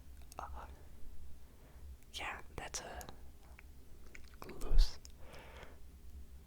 explanation. The reason why it's called martyrs is basically the torture institution is looking for people who can endure extreme amounts of suffering that ideally is supposed to kill someone, but that person is still somehow alive, so they're trying to look for the next martyr. And that is like the antagonist in the film. Yeah, highly suggest reading like a parent's guide before you watch this film. Make sure that you're okay with blood, gore, violence and bloodshed, torture. Yeah, there's a lot of really intense, bloody scenes in this movie, and just a lot of just watching people suffer, like hardcore suffer in unimaginably gross ways. So, yeah, it's not as much of a psychological thing, it is more just body gore and disgust. But it's worth a watch. I honestly like this movie more than I like Midsommar because it was such a unexpected film suggestion. None of us knew what kind of movie it really was going into it, and I think that the plot synopsis didn't detail everything in the way that it panned out. So we were all just like, oh my goodness. But it was fun, and I had a great time, so I'd recommend it if you like horror movies. I do think that there is another version of the movie out. I'm trying to remember if this movie was in English or not. I truly don't remember. It might have been partially in Spanish, partially in English. I don't know. But there's like a remake of this movie that's a little bit more recent. I haven't seen that one, so I can't say anything about it, but the 2008 version is quite something. But yeah, moving on to the sixth movie in the 3.5 star category. This is a 1991 film that I have seen before, but I rewatched with my roommates on June 9th. It is Silence of the Lambs. I didn't watch this movie with like full focus. I was doing other things because I've seen it before. I didn't really. Yeah, I think this was kind of around finals, so I wasn't like giving the movie my full attention. The movie is about a young detective who is trying to work on this case relating to a recent local serial killer, and she has found a way to tie it to this existing serial killer who is a cannibal. His name is Hannibal Lecter. So yeah, she has to rely on help and advice from Hannibal to try and solve the mystery that is going on with this other serial killer that's out there. I don't think anything more can be said without revealing important parts of the movie, but it's a good film. I think I put it at 3.5 just because I didn't give it my full experience, my full attention. When I first saw this movie, it probably was more of a 4-star film. It's a bit on the older side, as I said, 1991, so the quality is a little bit worse, but the acting is great. Anthony Hopkins plays Hannibal Lecter, and he does a phenomenal job in that role. Really sells his intensity and creepiness as a cannibal serial killer. The lead actress, also a very, very good actress. The other serial killer in the movie does a great job of being an absolute weirdo and demented type of guy. So the acting is A1 in this. I feel like the story is also pretty interesting. There's a lot of things going around to keep you engaged. And yeah, it does a good job of coming to a conclusion that is surprising and keeps you wanting more. this film. I would honestly say it's more of a 4-star film, but I didn't give it its full chance. So, yeah, once again, if you like horror movies, thrillers, definitely a movie that you should check out. It's like a classic, one of the better classics for sure. And there's a little bit of violence and bloodshed in this, so you do want to be okay with that. But yeah. After that, we've got the 7th movie in the 3.5-star category. This is a movie I watched on June 14th for the very first time. It's a 2001 film called Donnie Darko, featuring Jake Gyllenhaal. It's one of his older movies. In this movie, Jake Gyllenhaal is a high schooler that is like an insomniac, and he is being plagued by these voices, like these supernatural voices, and like weird thoughts. He basically just has like voices and visions, and he sees the future a little bit. It's well acted. It's another movie where Jake Gyllenhaal is playing like a weirdo, a creepy weirdo. It's pretty unsettling. The movie definitely has this eerie feel throughout it, but it is capped at 3.5 stars because even though everyone was watching this movie with full focus, none of us could fully understand what was happening. The movie fully passed, and we were entertained. We were for sure entertained, and we were like a happy kind of puzzled. We were like, what?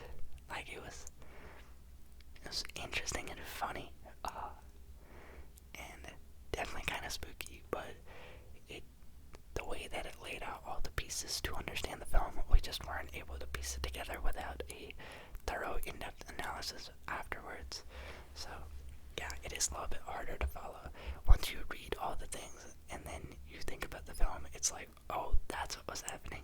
That's pretty cool. But I, at least, was not able to pick up those pieces just from the groundwork laid in the movie itself. So, yeah, if you like horror, thriller, it's not really a horror movie, it's more like a suspense thriller, mystery a little bit.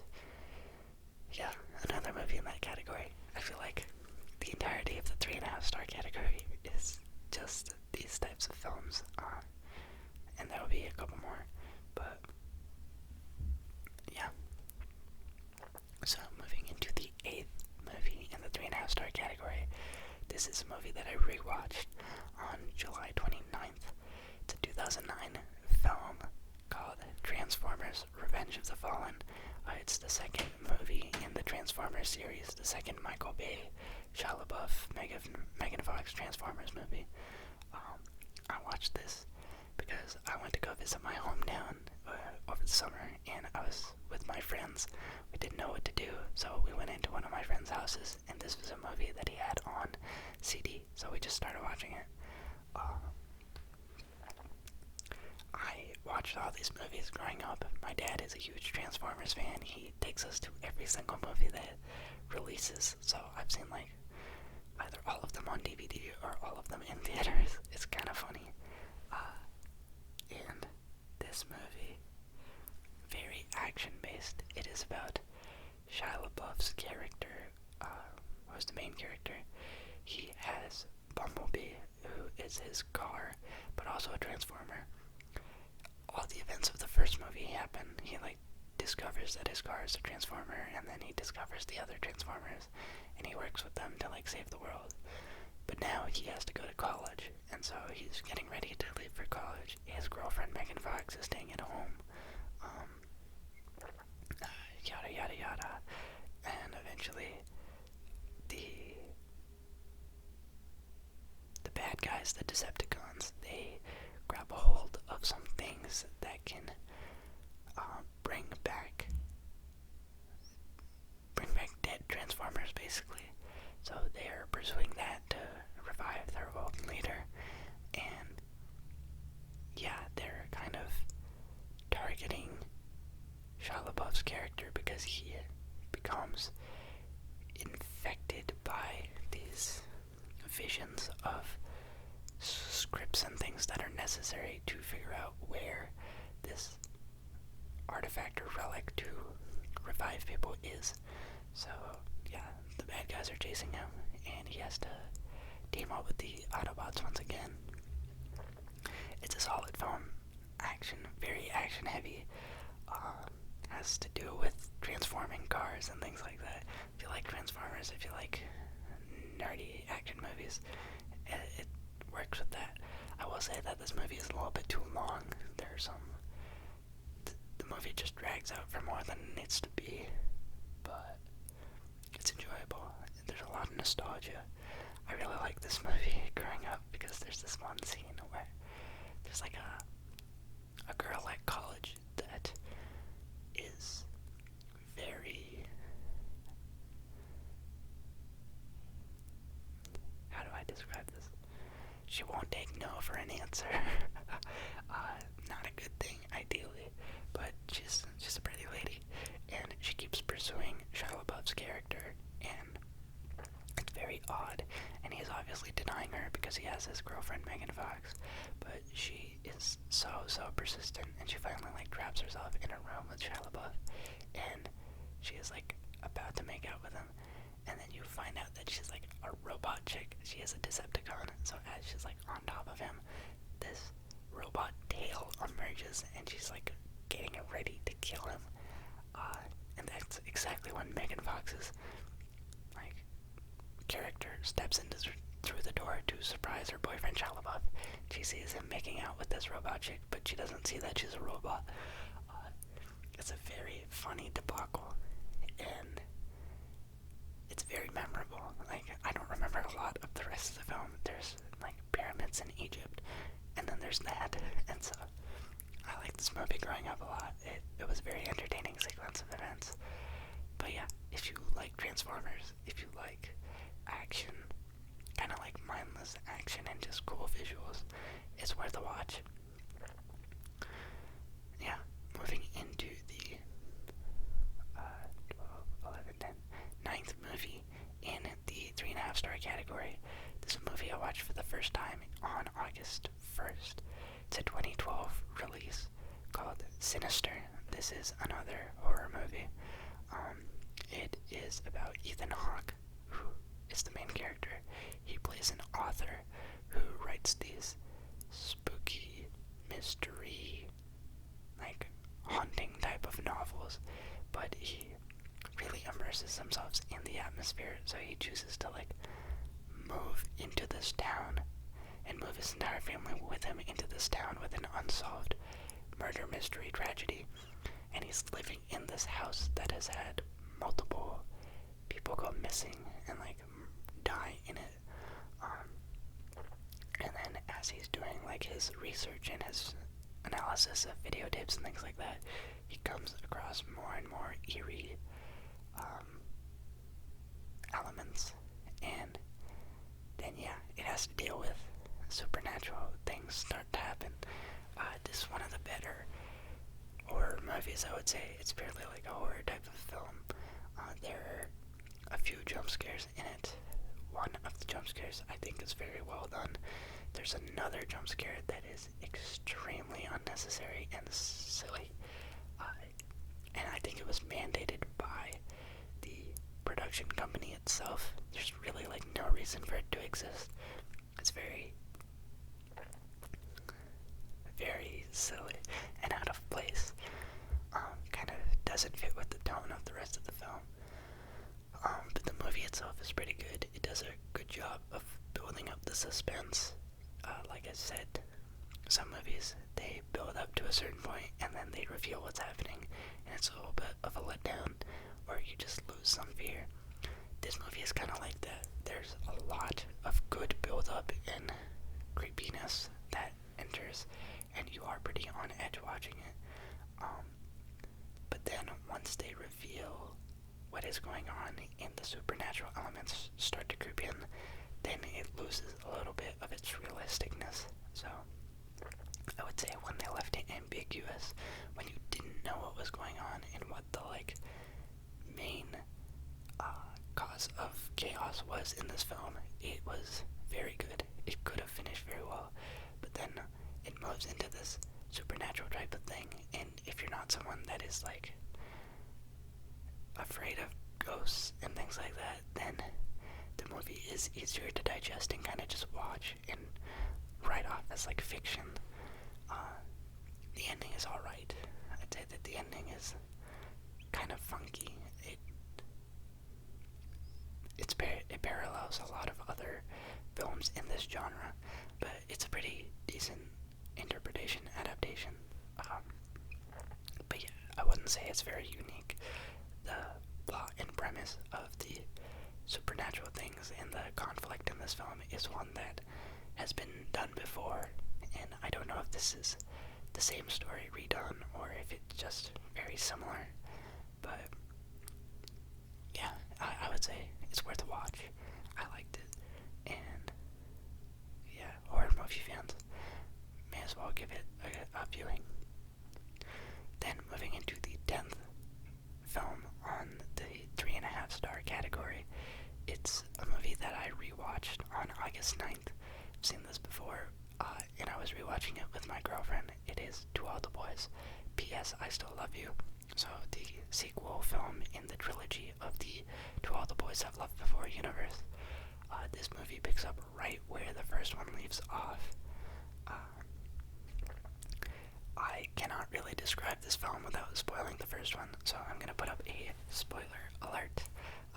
If you haven't watched To All the Boys I've Loved Before and you plan on watching it, then maybe skip forward 2 minutes until I get to the next movie.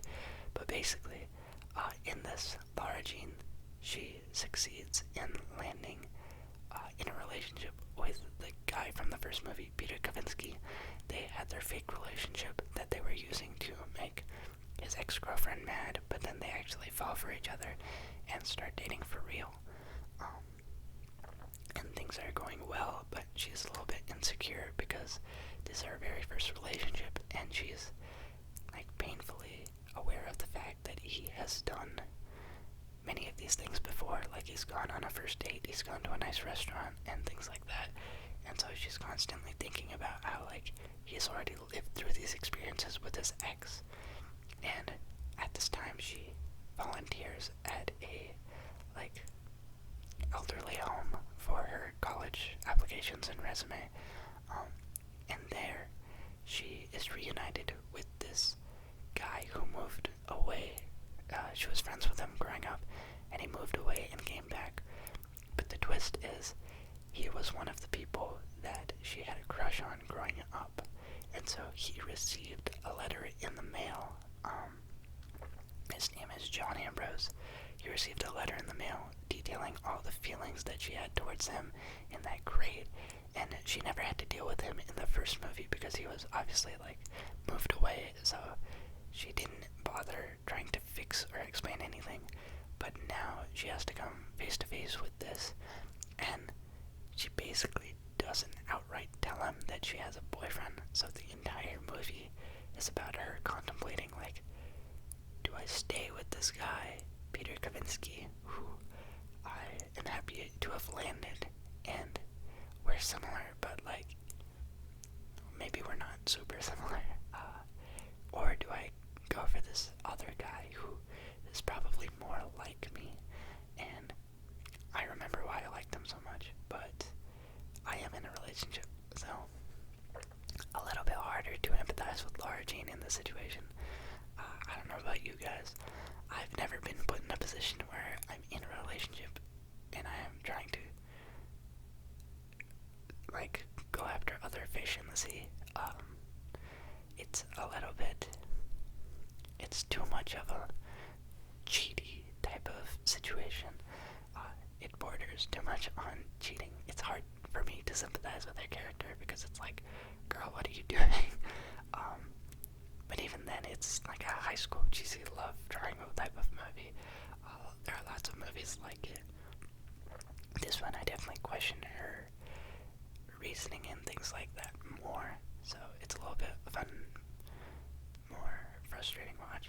And also, there are some incredibly silly scenes. There's this, like, sad scene in the movie where it's kind of like music video-esque. It just has Laura Jean, and like everything around her is changing and being all sad, and she's just like moping directly into the camera and singing a song. Cannot forgive that scene just because it's pretty cringe, but overall the movie is nice and enjoyable. I've watched it a couple of times now, and it's still very enticing. You do want to know what direction she's gonna go in. How is the movie going to unravel? Because yeah, there's gonna be tension. You know, when there's a love triangle, there's going to be high emotions at one point. Things are gonna happen. So yeah, it's a nice film. Good rom-com. So rom-com fans, another one for you. And yeah. And moving into the 11th movie in this 3.5-star category. This is a movie I watched for the first time on September 13th, and it is a 2023 release. It is actually an Amazon Prime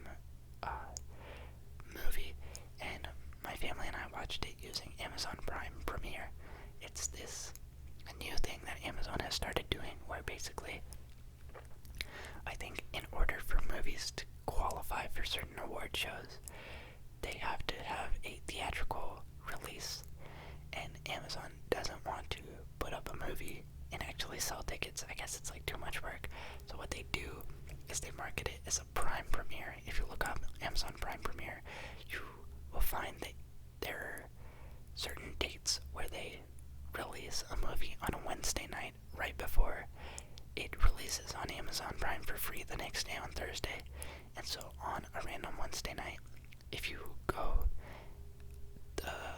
to the site like 1 week before the showing, they will put up tickets for free. If you have an Amazon account, you can claim, I believe, 2 tickets per account completely for free. And so it's only at like certain movie theaters and certain locations, but if there's one near you, you can check, and then you can like reserve it.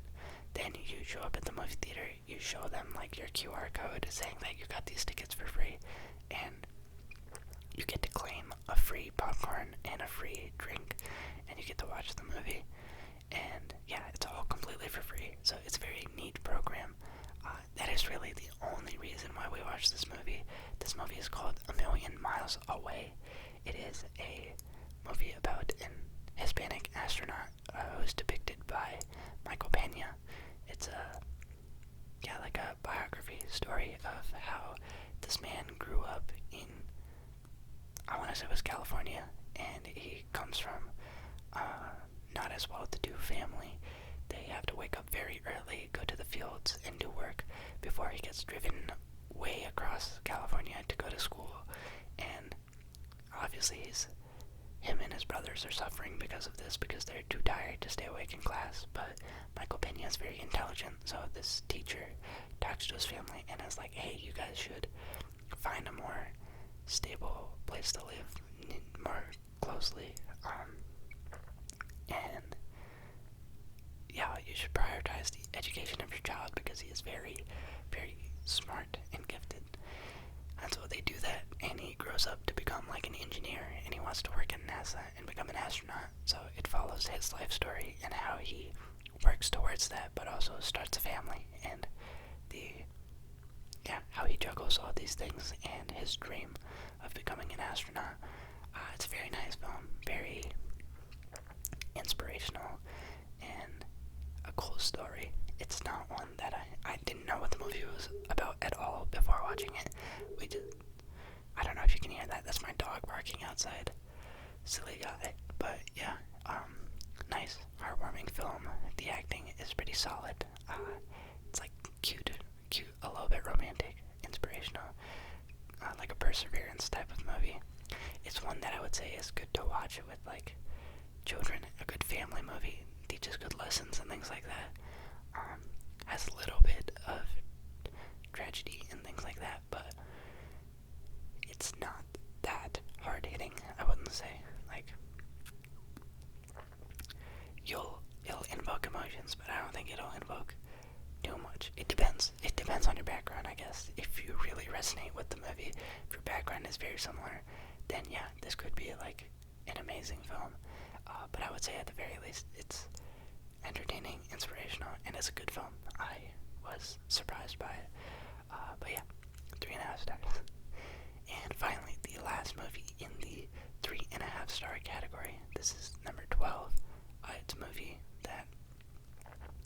watched on October 15th, 2023 release called The Wonderful Story of Henry Sugar.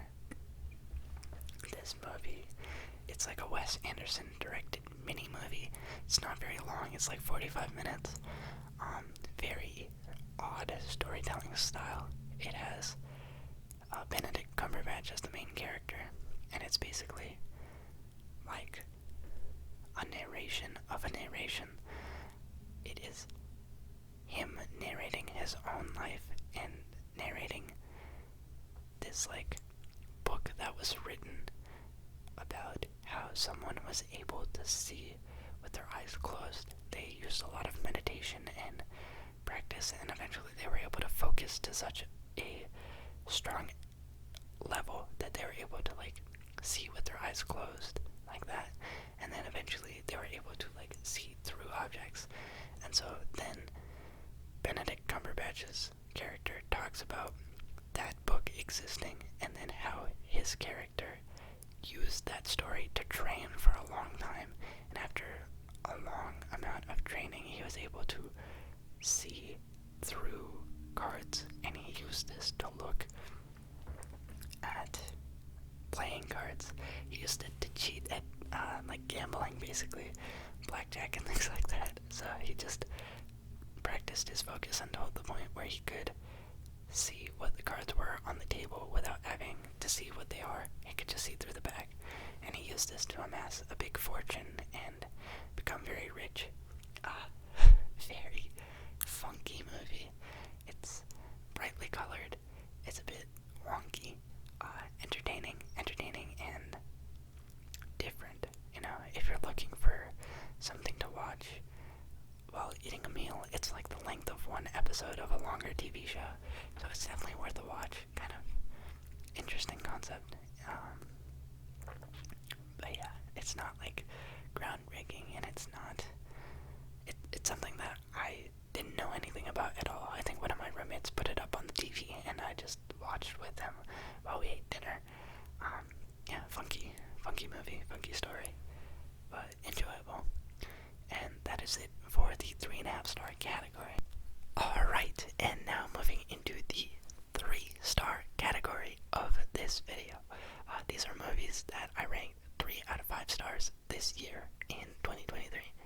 And the first movie in this category is a 2022 release that I watched at the very beginning of the year on January 23rd. January 3rd.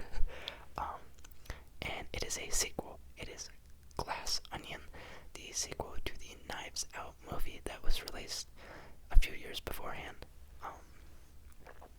For context on, by the way, this movie has Daniel Craig featuring the lead detective. The main person of interest in this movie is Edward Norton. He plays like a rich guy. It also has Catherine Hahn, Dave Bautista, Janelle Monáe. That's all I can remember off the top of my head. I did watch it almost a year ago. But yeah, this is a sequel to Knives Out, as I mentioned. Knives Out was a murder mystery type of movie.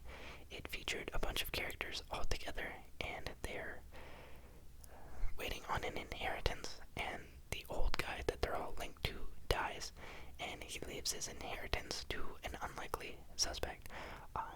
And so there is suspected to be some foul play regarding his death, and hence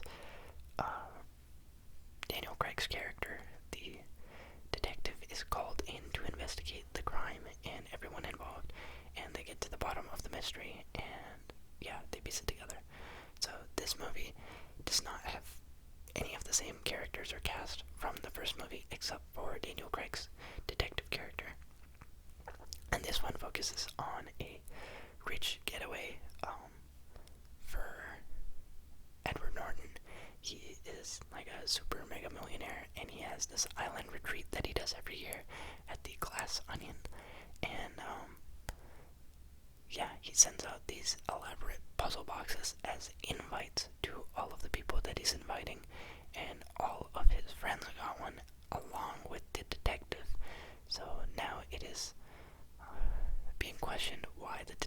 there because Edward Norton himself didn't actually intend to invite him, and eventually there is a death, and it is investigated. They're trying to figure out who is guilty, who isn't, why, what is the motivation, things like that. So it's a movie that's very similar to the game Clue. If you've ever played that board game growing up, the first movie is very, very nice. I would probably give that movie like a 4.5. Very compelling mystery movie. This one, while it is still a mystery movie and it keeps that essence alive, it's doing a little bit too much. It's very cameo heavy, I feel like. Obviously the first movie also had a pretty star-studded cast, but I feel like this leans into that a bit more, and all the characters are extra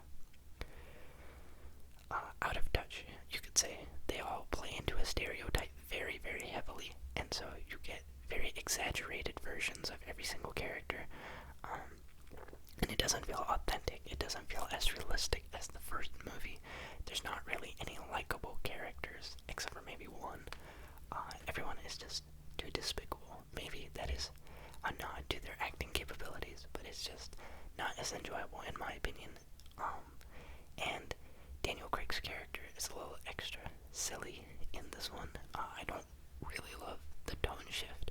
He has this like southern charm to him in the first movie, and parts of that stay, but he's just a little too lost seeming.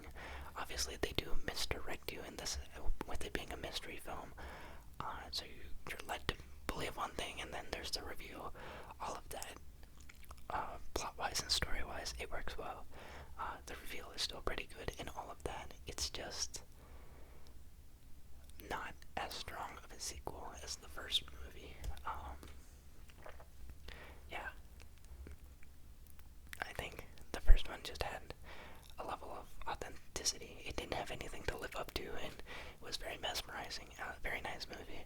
But the second one, you know what you're signing up for, and it had to live up to the hype of the first one, and it just didn't quite do that. So I think they are going to make a third one in this series. I hope that they ground it a little more. They don't try and make things more lavish and elegant. They made it really out of touch, I felt like, and I just didn't enjoy it as much. But yeah.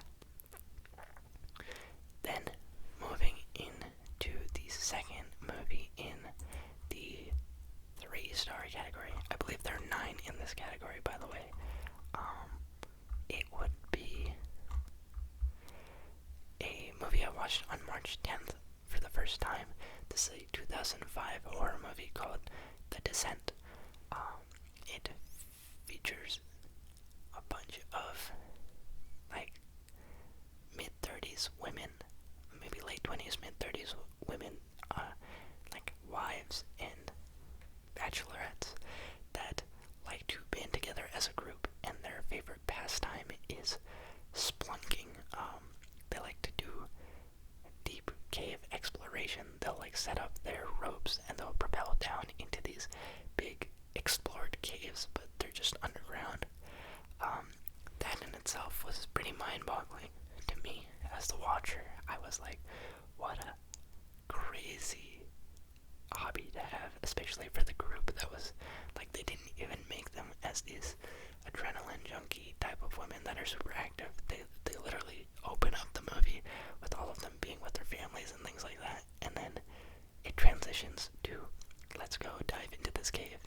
And so basically one of the women has like a surprise plan where she's going to take the rest of them into a cave that is actually unexplored so that they can explore it and claim the equivalent to a copyright or a patent on the exploration of it.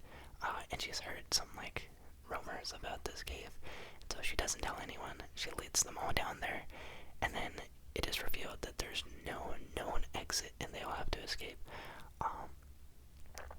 And yeah, things start to turn, take a turn for the worse. They deal with injury, and they, as I said, this is a horror movie, so they do deal with another threat that arises as the movie progresses, which I might have to get into.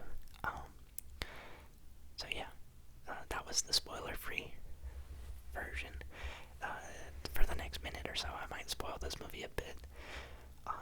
This movie definitely suffers from a bad payoff. In terms of build-up, this is excellent. Through, let's say that this movie is like an hour and 40 minutes long. Through the first 50 minutes of the movie, definitely a very intense watch. You understand the situation that they're in. You understand the injuries. It does a very good job of making you feel like anxious and claustrophobic and genuinely worried, like palms are sweaty watching the movie through the first bit, and you know that there's something kind of on the hunt and they're trying to escape it, but you never see it. And then you get to that point where they reveal what is chasing them, and this creature would be best described as like a human on all fours that has been painted white and kind of resembles like Dobby from Harry Potter, but slightly more disfigured. Like just more candle waxy. It is incredibly goofy. It loses all sense of scariness once they reveal what is actually chasing them. Once you see it, then it kind of becomes almost like a comedy movie. Obviously, they're still trying to escape it and things happen and there's still tension, but it just takes away from any fear factor that the movie had built up. So, very disappointing reveal and climax to the film. But yeah, the first half is enjoyable. So, solid concept, good build up, but bad payoff, and that is why I give this movie 3 stars. Then, moving into the third movie in the 3-star category, it is a film that I watched on April 2nd, a 2023 release that was, I believe, straight to Netflix. This movie is titled You People, and it features Eddie Murphy and Jonah Hill. The movie is about a young Jewish man who is having a little bit of trouble in the dating scene. He works, his full-time job is as a podcaster. He podcasts. Actually, is that his full-time job? No, I think he works as like an investment banker, and he does podcasting on the side with his best friend, who is a black woman, and they talk about like culture, specifically black culture, sneaker culture, sports, things like that. And yeah, it's kind of about his like very pushy Jewish mom and family who want him to date a Jewish girl, and how he is not really about that. Then he stumbles into meeting this woman, this black woman, who they hit it off and go on a date, and they eventually start dating. So after that, they want to take the relationship to the next level, so they start introducing one another to each other's parents, and it's kind of about how their parents react to them dating this person, how Eddie Murphy and the woman's mom react to Jonah Hill being a Jewish guy who makes podcasts about black culture, and how Jonah Hill's Jewish parents are able to interact with his new girlfriend. It is a bit, it's like awkward comedy. It's a comedy movie, by the way. It creates tense, awkward situations that are kind of funny. I like the humor in this film. It was definitely one that I laughed in, but it is a bit over the top, a little extra dramatic. I don't think that the people necessarily have realistic reactions in this film. It doesn't feel very grounded, but yeah, it's played up for the sake of the movie, and I think that in the end, it kind of ends up, I don't mind the ending of the movie. I just think that the journey is a bit up and down, and there are spots in the movie that are a bit weaker plot-wise, and the writing is like alright, but good for a quick laugh. By the way, if movies in the 3-star ranking for me personally, these are entertaining films. I will say that they're like baseline entertainment. I wouldn't necessarily say that they're good. I wouldn't necessarily watch them again, but they were good enough to watch once and entertaining through. 3-star movie is to me. Then, moving into the fourth movie in the 3-star category, it is a 2022 film that I watched for the first time on April 14th. This is a movie titled X. It's an A24 production featuring Jenna Ortega, Mia Goth, and Kid Cudi. This movie is a horror thriller slasher. It's like a slasher movie, and it takes place in something like the 80s, I would say, and it follows this group of people who are trying to produce an adult film, basically, and they are in this Airbnb type of situation. They're in a van all together. They're preparing to shoot this movie and all the different scenes, and they have gotten a spot on this ranch. This ranch is owned by an old grandpa and grandma type of figure, and they have a spare house on the ranch, and that's where all of these film producers and actors and actresses are going to be staying and filming their thing. So they check in, they get to filming, and then weird things start happening, disappearances and stuff like that. And yeah, it is a bit of a slasher. It has a feel of a more original, old school type of horror movie. Yeah, that's the best I can say without spoiling. So, warning, potential spoilers ahead. I personally thought this movie, I didn't really love the premise of the movie. You know, the style of it. It is very differently styled because it's intended to feel like a 1980s movie. Like, not only is it take place in the 1980s, it's kind of filmed in that style. So it feels like an older film. It's an uncomfortable subject matter, in my opinion. I don't really want to watch a movie about filming an adult film. It's not something that is super appealing to me. And that too, the motivation for the slasher.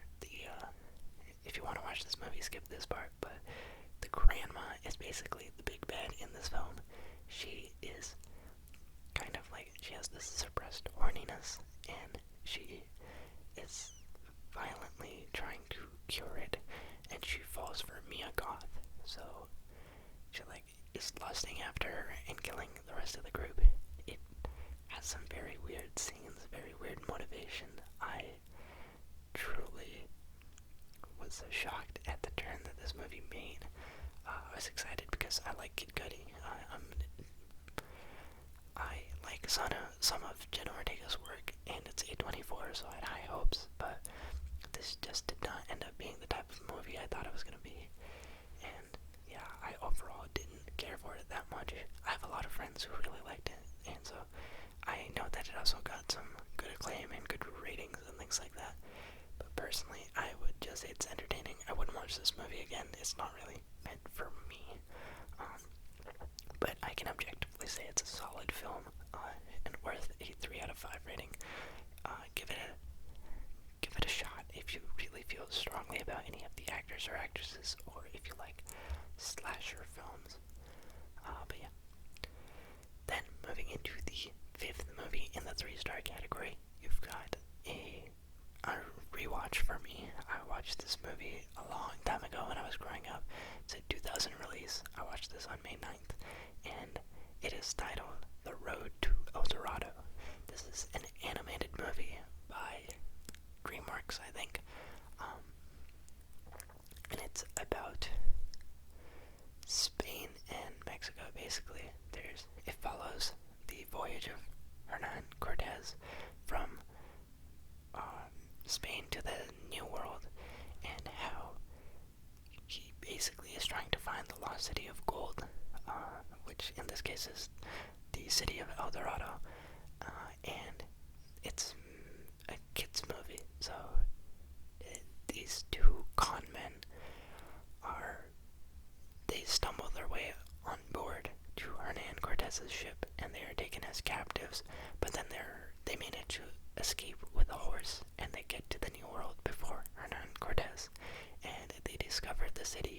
before he does. And upon arriving to the city, they are mistaken for gods because the local people, which is not specified which indigenous group from Mexico they are, they're kind of like a blend of the Mayans, the Aztecs, and there's one more, the Incas, possibly. Maybe not the Incas as much, but the Mayans and the Aztecs, they're like a blended interpretation of them. Yeah, they mistake them to be gods, and so now they realize that everyone worships them and they're being treated like royalty, so they're trying to find a way to take all the riches that are now being owed to them back to Spain, and that is the plot of the movie. This is a movie I saw a long time ago. I had watched this movie again for a class that I was in, a class that I was taking for a general education requirement for my degree. It was a Latin American and Iberian studies class, so I learned about Spain and Mexico and a couple other Latin American countries. And I was watching this film to analyze how good of a job it does at telling the story of Hernan Cortez, because I had learned a bit about Hernan Cortez in the class, and my only real basis on any knowledge about Latin America before that was from this movie growing up, and so I was just comparing and contrasting what I had learned, and I concluded that this movie is actually quite bad in being an accurate description of what happened. And obviously it's a kid's movie, so you're not supposed to watch it for historical information, but it's just a bit surprising because DreamWorks also produced The Prince of Egypt, which is a pretty good telling of the story of Moses, I believe, and all of that. But this movie, it has a lot of like erasure of genocide and things like that. Basically, this is a spoiler, the movie ends with Hernan Cortez trying to find the lost city, and he's led directly to it, but the gates are closed, so he ends up never actually making it or taking over. He just turns around and goes back to Spain, and that is wildly different from what happened in history. He actually like pillaged the city and took a lot of slaves, and lots of people died and things like that. So yeah, it's not the best for children because it can lead you down a very wrong path of history. I, growing up, had no idea that Mexico's history was as tragic as it actually is, and I think a large part of that is because of this film and just lack of education on it. So yeah, as an entertaining piece, as a kids movie, very nice. I think that the musical numbers are solid. One is a direct ripoff of the Hakuna Matata from Lion King. It's entertaining. Definitely the plot is pretty cool, and the conflict and the characters are just nice figures. Speaking of Shell, but yeah, I wouldn't recommend showing kids this just because it is not the best at forming a proper idea of what is Latin America. I'd say show them this, but also show them other stuff to supplement that knowledge with more knowledge. Otherwise, they're just gonna get the wrong idea. But yeah, in terms of entertainment, it's great. Funny movie, very entertaining. And yeah, so after that, moving into the sixth movie from the 3-star category, we have a 2023 release that I watched on June 22nd. And this is a movie I watched with my dad because he's a big fan.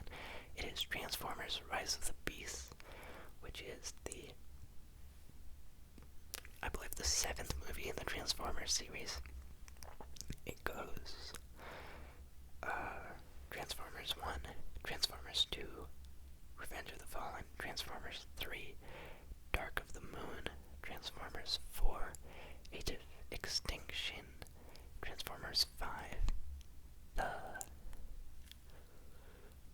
Last Night, something like that, The Fallen Night, The Last Night, I think The Last Night, then Transformers Transformers 6 is the Bumblebee movie, and which is like a prequel, and then this is another prequel trilogy that they're building up. So Transformers 7 is Transformers Rise of the Beasts,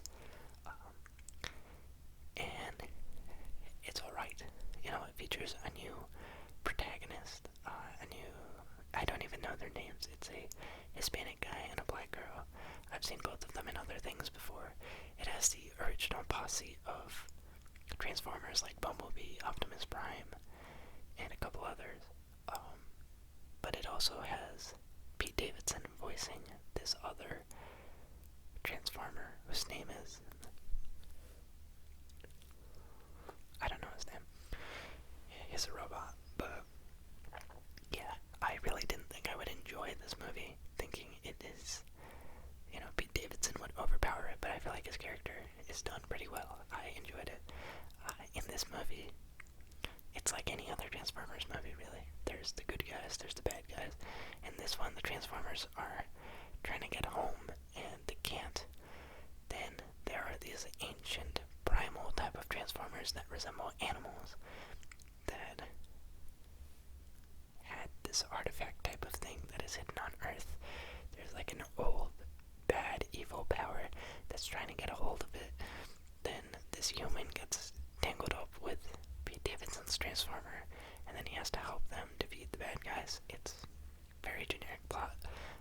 The movie starts off pretty strong. I'd say for the first 2/3 of it, the first 2 acts, it does well. But then when it gets to the last part, the main action sequences, I don't like how they did it. It's a bit anticlimactic, and some of the action doesn't make sense, in my opinion. They just start doing things that don't match what has been going on. It's just inconsistent and kind of weak climax. So I didn't like it for that reason as much. I think the first 2/3 I was pretty satisfied with the film. It was building up to be like a solid 4-star movie, 3.5 at least, and then just with the weak ending it fell down to a 3. So yeah, it's entertaining. If you keep up with the Transformers movie, it's worth giving it a watch. If you haven't watched any of them before, I don't think you're missing out, really. But yeah, that is it.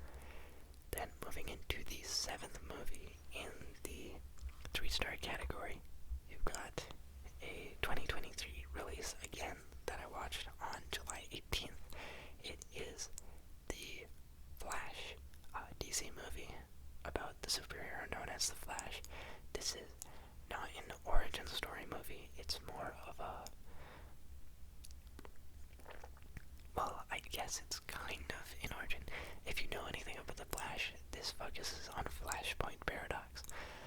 Basically, this movie is about the grief that Barry Allen, the main speedster in this movie, that he feels about his dad, who was convicted of killing his mom at a very young age.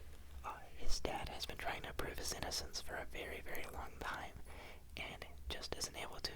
So Barry Allen is kind of haunted by this. His dad's in jail, his mom is dead, and he is a superhero, so he goes back in time to save her, and then he has to deal with the repercussions of his actions because it causes some very tragic things to happen, and it changes the universe completely.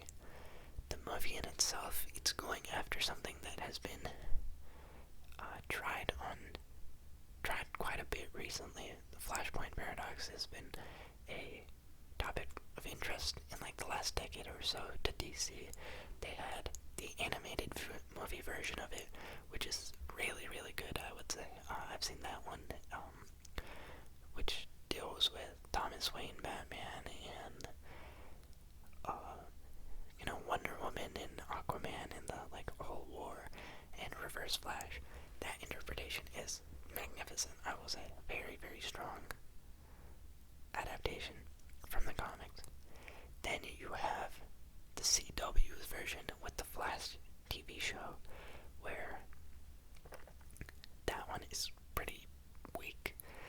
And Barry Allen goes back in time to save his mom, and then it kind of starts the season, so you have this big cliffhanger, and it's like, oh my god, next season is gonna be all about Flashpoint Paradox.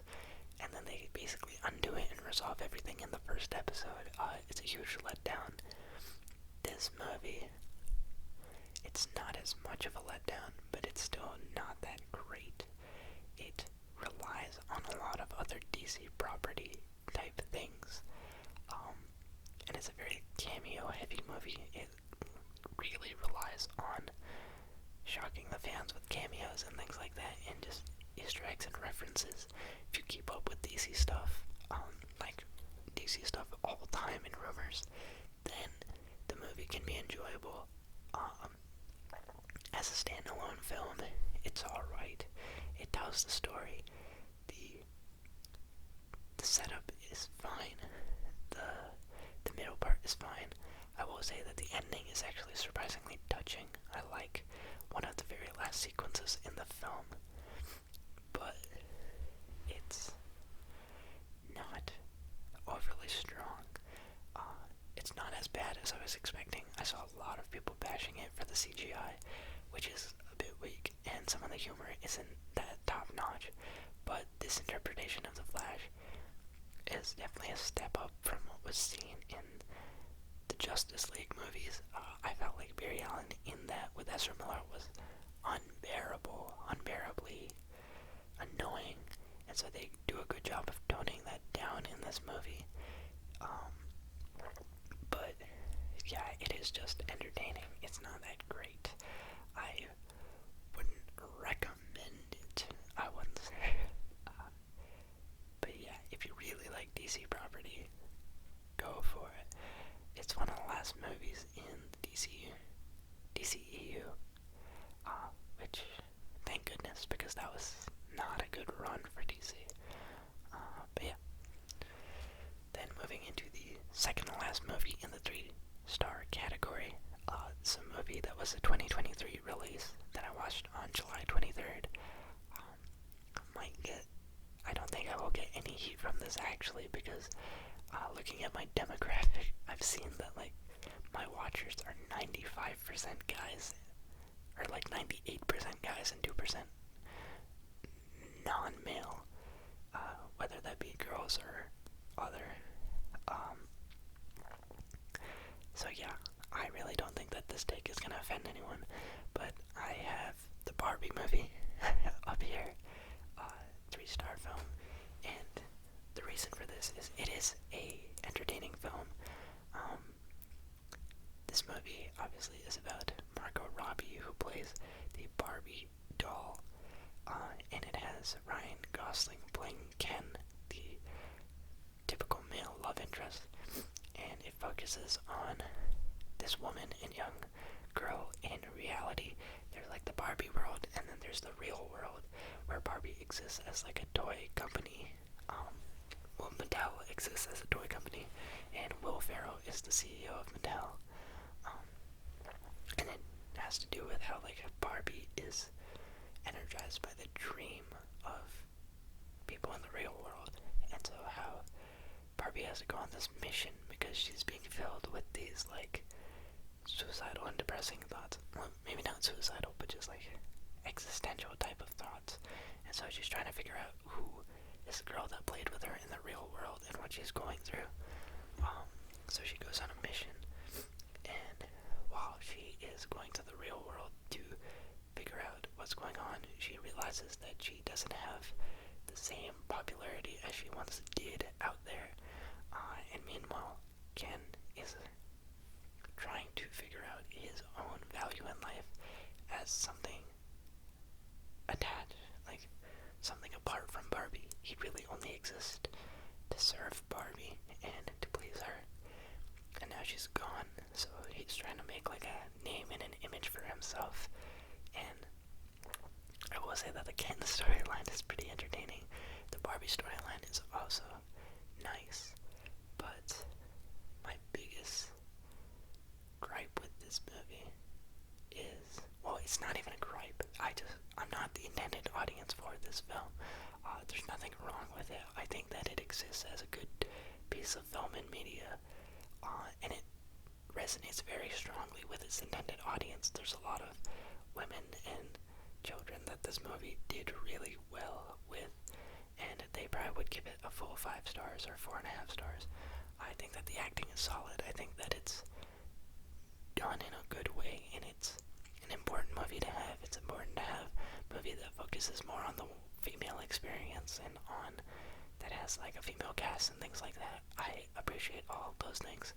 It's more just this movie is not meant for a guy like me. I'm not someone that grew up playing with Barbie at all, so there's no nostalgic feel. I don't own a lot of pink things. So the set design and the overall like pinkness of the movie isn't something that like really stands out to me. And this movie does a really good job of pointing out some of the like injustices that women face in society, and it has some clever analogies for it. There's this one dialogue about like men in the real world basically exist the way that Barbies do in the Barbie world, and it's a good social commentary about how like society is very patriarchal and male dominated. But I think that the movie does a lot of pointing out where society like fails women and how women have struggled, but it doesn't do a good job of taking you through that struggle so that you can empathize. So someone who has been through that will immediately be able to connect and relate to something like that. But I, having never been a girl and not knowing the girl experience, didn't really get to know what it is to struggle as a woman. I saw that women were struggling on screen and empathizing with each other, and I saw the people around me empathizing with it, but I was not really led through that as much. So I think that it's a solidly entertaining film, kind of like kitsy, and while it has good positive messaging,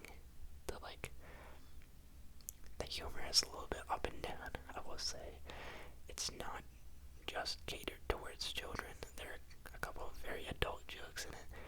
So yeah, audiences towards mostly adult women, I would say, which is kind of funny that they chose to be so kiddish in its marketing, but yeah, I think it's just not meant for me. But even then, it was definitely worth watching the one time to figure out what it was. There's a lot of hype between this and Oppenheimer to see the Barbenheimer double feature, and I did watch both on the same day. I liked Oppenheimer quite a bit. I saw it before, and then I went into Barbie. I had high hopes for it. I thought that it was going to be a little bit more of a serious film, which is stupid of me. I don't know why I thought that. I guess I had just been convinced that the tone of the movie wouldn't be as like simple as it was, but it really was very simple plot and execution of it. But the acting is pretty good, and so yeah, 3 stars from me. And the last 3-star movie on this list is a 2023 release that I saw on November 10th. It is The Marvels. This movie is about Captain Marvel. It's her sequel movie basically, but it also focuses on another new Marvel character, Miss Marvel, who had her TV show maybe 2 years ago at this point, and another Marvel character, Photon, who recently got powers in the MCU. And so this movie features all 3 of them and how their powers are connected. They're all light-based powers, and they kind of get intertangled. It has a antagonist that is also a woman. She is trying to steal energy to reignite her sun because her homeland, which is her people, are called the Kree. The Kree had their sun demolished by Captain Marvel, and yeah, she is trying to get back wants to re-energize her sun, and like solar system sun, by the way, not like a birth sun. This is like the sun that heats the planet. With no sun, the atmosphere has become kind of toxic, so she has pretty good motivation. She's trying to do that. And then she's just using pretty barbaric means to do it. She's trying to wipe out other races and steal their resources. And so these three, while they're intertwined with their powers, they are trying to stop her. That's the basic plot of the movie. There is some other side stuff that goes on. This movie is just like a nice, chill Marvel movie. Very gal pal, cutesy oriented. It doesn't take itself too seriously. There's not a lot at stake. I went into this movie with no expectations, really. I wasn't expecting it to do anything for Marvel's overall MCU as a whole, and so I walked out of it pretty pleased. I just was going in to have a good time, and yeah, I thought that it was entertaining, and it had some funny scenes and sequences. Overall, it's solid. It is a little bit more on that like kids side, kind of like Thor 4, Thor Love and Thunder, but not as bad. I feel like Thor 4 is very cringy, and it overdoes the silly stupidness. This has a better balance of that. It's not as poor in its production, and it's mostly carried by Miss Marvel's acting, but yeah, nothing too groundbreaking. I will say that some scenes are a bit too much for me. There's a huge musical sequence with like all these colorful garments and dancing. It's catered towards younger people, I will say. But yeah, it's not a movie that needed to be serious. I feel like Marvel has struggled with certain movies recently that should have had a more serious tone, and they didn't. Sorry. This is not one. I went into it just knowing from the trailers that it was going to be like a chill gal pal type movie, and so that's what I was expecting, and that's what I got. So, yeah, I thought that the concept and premise was neat. Execution was fine. The acting was alright. I don't know why Brie Larson is so, like, sulky in these movies. I feel like her acting range is not utilized very well in this. She's a good actress. She can act. Her role in 21 Jump Street is pretty great, and a couple other movies, but so far as Captain Marvel, they just give her like a solemn character that doesn't have a lot of emotion, and so the script, I'll say, is okay. It's just alright. It could be better, but they do the best with what they're given, and yeah, it's solid. If you watch Marvel movies, I wouldn't say, like, don't skip it, watch this one. It's not like Eternals or Thor 4 level bad. It's worth a watch. And yeah, that concludes the 3-star category of this movie ranking list. Alright, and now it is time to move into the 2.5-star category. Yeah, you might have noticed that my face looks different and I'm in a different outfit. This video is being recorded in different segments, and I've tried on like 3 different styles of facial hair in it so far. But yeah, let's move into the next category. In the 2.5-star category, I've got just 6 movies, so we're wrapping up, coming to an end, which is probably good because this has gone on forever. But first up in this 2.5-star category is a movie that I watched on January 14th. It is a 2021 release, and it's called The Black Phone. The Black Phone is a horror movie featuring Ethan Hawke as the main bad guy. He plays this masked kidnapping figure, and the story follows a young boy who has a younger sister. I'd say the boy is in like 6th grade, and his younger sister is in like 2nd or 3rd. And basically they live in an area that has had a few kidnappings recently. The boy goes to school, he gets bullied, his younger sister comes to his rescue to beat up the bullies, which is kind of weird, and then he is kind of just walking around and he gets kidnapped by the masked guy. premise of the movie is the souls of the kids that were kidnapped previously and held in the basement that he is being held are all accessible via this black phone on the wall, so he can pick up the phone when it rings and he's able to talk to the souls of previous captives. And then the climax of the movie is the boy trying to escape or trying his best not to get killed by the kidnapper. And yeah, that is what the movie is about. When this movie released, I heard a decent number of good things about it. It wasn't one that I was particularly thrilled about watching. I wasn't super excited for it, but I had heard relatively good things, and I was keen on seeing what it was about. But it very much disappointed me, and I'm surprised that people liked it, just because I feel like the ending of this movie is very weak.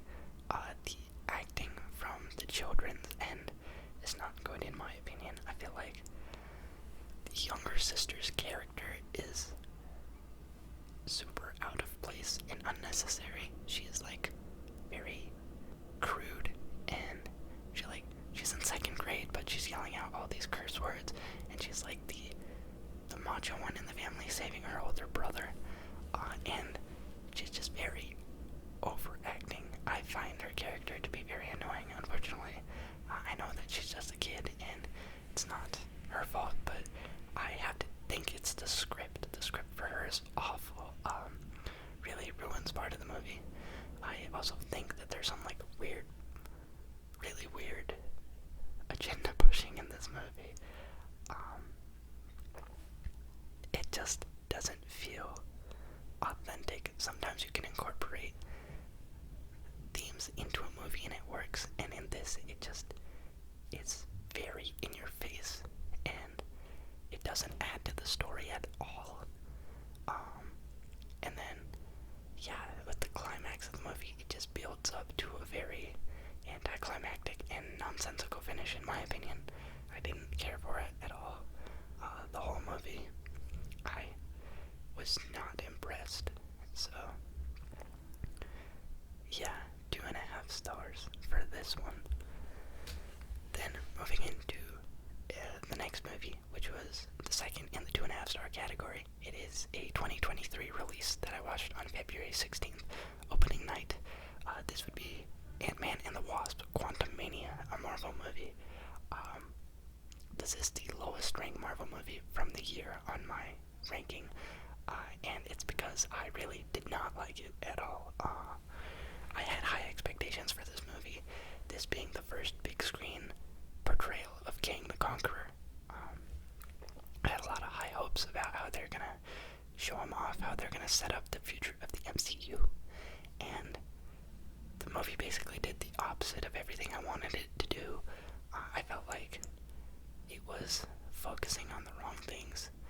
There's many weird character dynamics. Ant-Man is an Avenger. He's basically he's part of the reason why they were able to win in Endgame and bring everyone back. He plays a pretty vital role, but he's just getting grief from everyone around him. It seems like no one respects him in this movie, which is weird in itself. It's also kind of strange that they choose an Ant-Man movie to introduce the next big bad of the MCU. Then you have Janet's character, where she's very scared to talk about anything, and I don't think that it's done very well, her fear. I think that all the flashback scenes are very good. They're probably the strongest part of the movie when she thinks about her previous interactions with Kang and things like that. Some of the fights are just very, very silly. I realize I didn't talk about what happens in this movie, but if you don't keep up with the MCU, it's a bunch of nonsense you don't really need to know. So I'm just gonna continue criticizing it. I guess spoilers ahead. Beware if you haven't seen it. I really don't like Cassie Lang's attitude in this movie. I feel like she has way too much teenage angst, and she's way too disrespectful of her dad. And it comes for no reason. You literally lost him for 5 years, and now you're bashing him for no reason. I don't know. It's super silly in my opinion, or just the way that they changed her character. She was just a cute little girl with a little bit of sass, and now she's just like really, really drives you nuts. And yeah, I don't like the conflict in this movie. I don't like how they resolve the conflict. I really hate the ending. In my personal opinion, almost everyone except for Cassie Lang should have died in this film.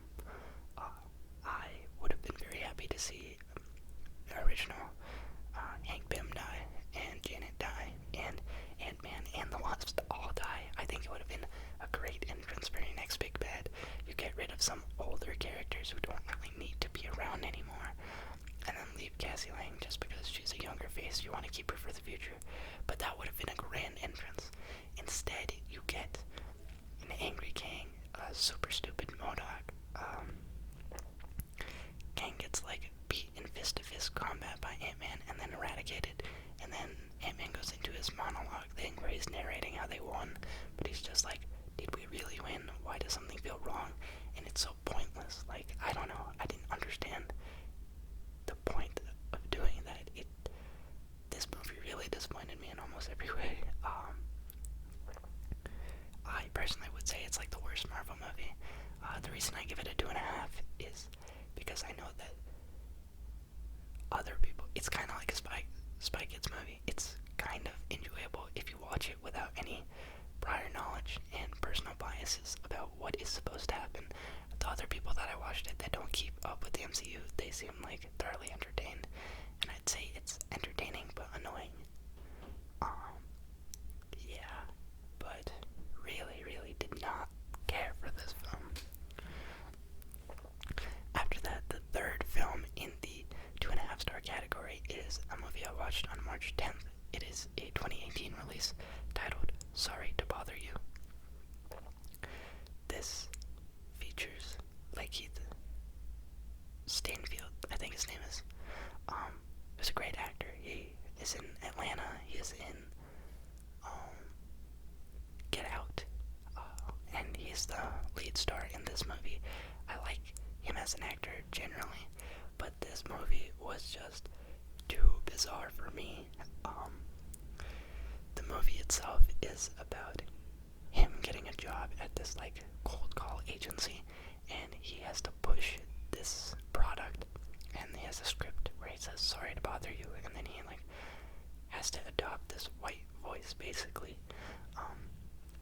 And a lot of this movie is just about social commentary about like racism, how you can only really sell if you have a white voice, and about like unions and capitalism.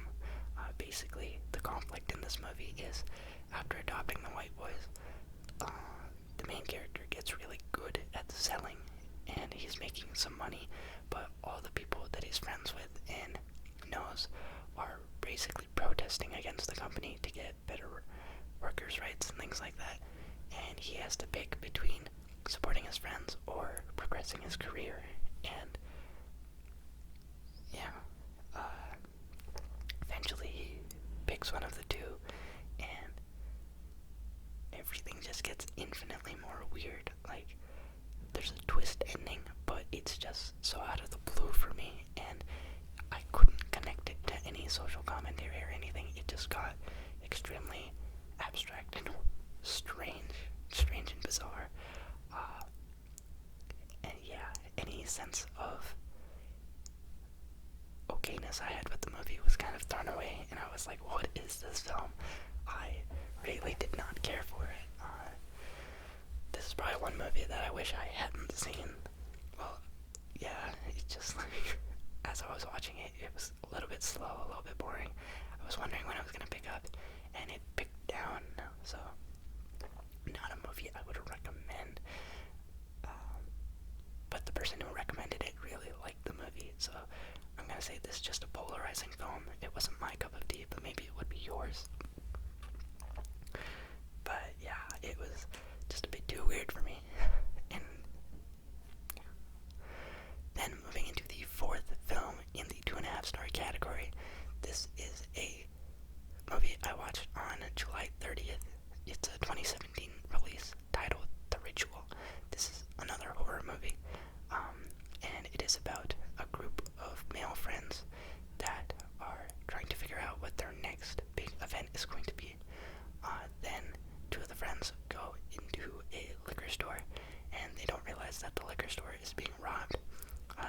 spoilers ahead.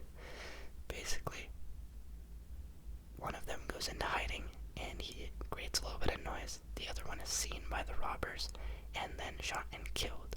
So only one of them survives, and then the guy who died, his wish was to go hiking in Sweden, and so the movie immediately cuts to the rest of the boys going on like a funeral, like burial hike for him, carrying out his last wish. So they all go on the hike, and they get to a point where they scatter his ashes, and then they need to get back to their like base, their hotel that they're staying in, because they camped along the way.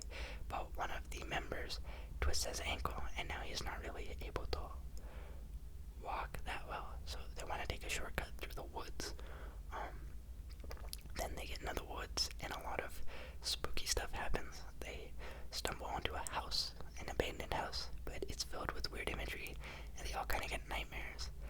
The main character is plagued by PTSD of letting the other guy die in the liquor store. And so, yeah, eventually it keeps going, and it kind of becomes like a cult monster movie. The movie itself really leans on this PTSD thing angle a lot. I feel like it's overused quite a bit. There's some quite eerie imagery and things early on in the film, but then once you see what the big bad looks like, it loses all sense of fear. It looks extremely ridiculous. It kind of looks like a moose with a human torso for a face and eyes. It's super silly looking, and yeah, it's like it has a decent start and a decent build up, and just an extremely bad third act, in my opinion. And yeah, it's just a disappointing film. A lot of people really liked it. I feel like the first half is solid, and then the second half, don't care for the cult stuff, don't care for the, wow, loud TV stuff going on downstairs. Yeah, just didn't care for the way that things panned out. I would say that if you like horror movies, maybe give this a try, because people do seem to like it, but I myself was not a fan, so I personally would not recommend it. I think you can save the time and try and find a more high quality film. But yeah, moving on to the 5th movie in the 2.5 star category. This is a movie that I was rewatching on August 12th, in its 2021 release. It is none other than To All the Boys, Always and Forever. It is the third movie in To All the Boys I've Loved Before, the trilogy. In this movie, spoilers from the first and second movie if you haven't seen those.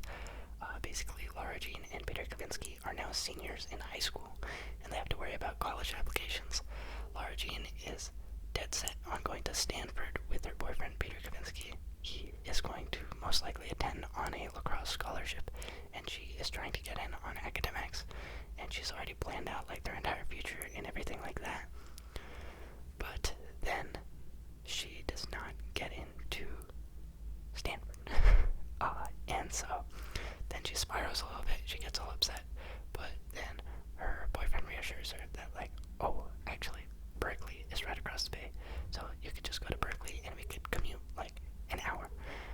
And that is a serviceable plan, except Lara Jean was also accepted into NYU, and though she herself was not super big on NYU, her older sister says it's an amazing place and you should go check it out. So there's a school trip where they all go to check out NYU, and she goes and she basically falls in love with it.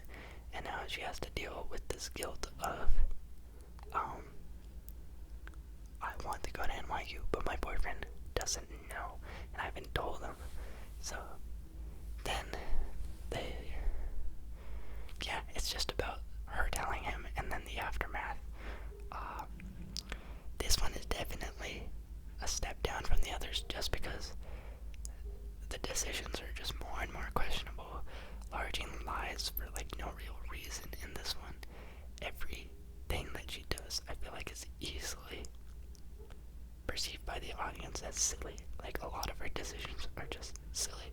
I don't think that she shouldn't have picked the decisions that she did. It's just the way that she decided to communicate her actions. They made no sense. Peter in this film is pretty blameless, I would say. Like, he does almost nothing wrong, so you have no one to blame except for the main character herself. And so, yeah, it's one of those where you're watching it and you're like, surely they could have made her a little bit more sensible, because this doesn't seem like the same girl from the first two movies. It also seems so stupid to, like, throw away everything that you've built up in the first two films away for no apparent reason. And then, like, yeah, the movie wraps up in a way that, like, kind of resolves things, but I don't know if it's really deserved. I don't truly like the conclusion at all. The way that they handle what happens, I think that more blame should be placed on Lara Jean, and Peter Kavinsky took falls for things that he really wasn't doing wrong. So yeah, I am a Peter Kavinsky sympathizer in this film, you could say. But overall, I still like the film. It's part of the trilogy. I'll probably watch it again. But yeah. And then the sixth and last movie in the 2.5-star category is a 2023 release that I watched on November 3rd. And this is the Five Nights at Freddy's movie. Five Nights at Freddy's is a movie based on the Five Nights at Freddy's video game series. This adaptation has a main character played by Josh Hutcherson. He also has a younger sister. Basically, his parents are dead, and he has to take care of his younger sister. He's kind of acting as a dad, but he is late on his rent payments. He is out of money, so he needs to find a job. He is kind of dealing with PTSD and paranoia from when his brother was kidnapped. So he has this job as like a mall security guy, and he sees this guy kind of like semi-abduct a child. So he chases him down and beats him up in a public water fountain, and then he loses his job because it turns out that that guy was the kid's father. So he has a bad track record. He is eventually he was given this job offer where he can work the night shift at an abandoned Chuck E. Cheese type of place called Freddy Fazbear's Pizzeria. And he's kind of confused because it's like, this place is abandoned. Why do I need to watch it? So he goes and he is doing security guard things, and then he decides to take sleeping pills and just nap on the job, which is not the best of decisions. And then weird things happen to him. He gets weird dreams. Things like animatronics start coming to life. All this, all that. Yeah, I personally was going into this, and the movie could not be saved by any nostalgia, because I haven't ever played the Five Nights at Freddy's games. My friends who I was watching the movie with, they did, so it was entertaining in that sense, because we're watching it in one of our friends' living rooms, so we could just talk and laugh about it. There are a lot of, like, cringe scenes in this movie. Objectively, I don't think it's that great, but it's still somewhat enjoyable. If you've watched if you've played Five Nights at Freddy's and you know the lore, then I think that there's a good motivation to watch this. But as someone who hasn't played it and is just watching this, picking up the knowledge for the first time, I'd say that it could be done a bit better. I don't really like how much they lean on the drama as well. It doesn't really make sense to me. It suffers from the same problems as The Ritual. There's just this dream trauma aspect that they keep going to that, like, doesn't carry as much weight as the writers think it does.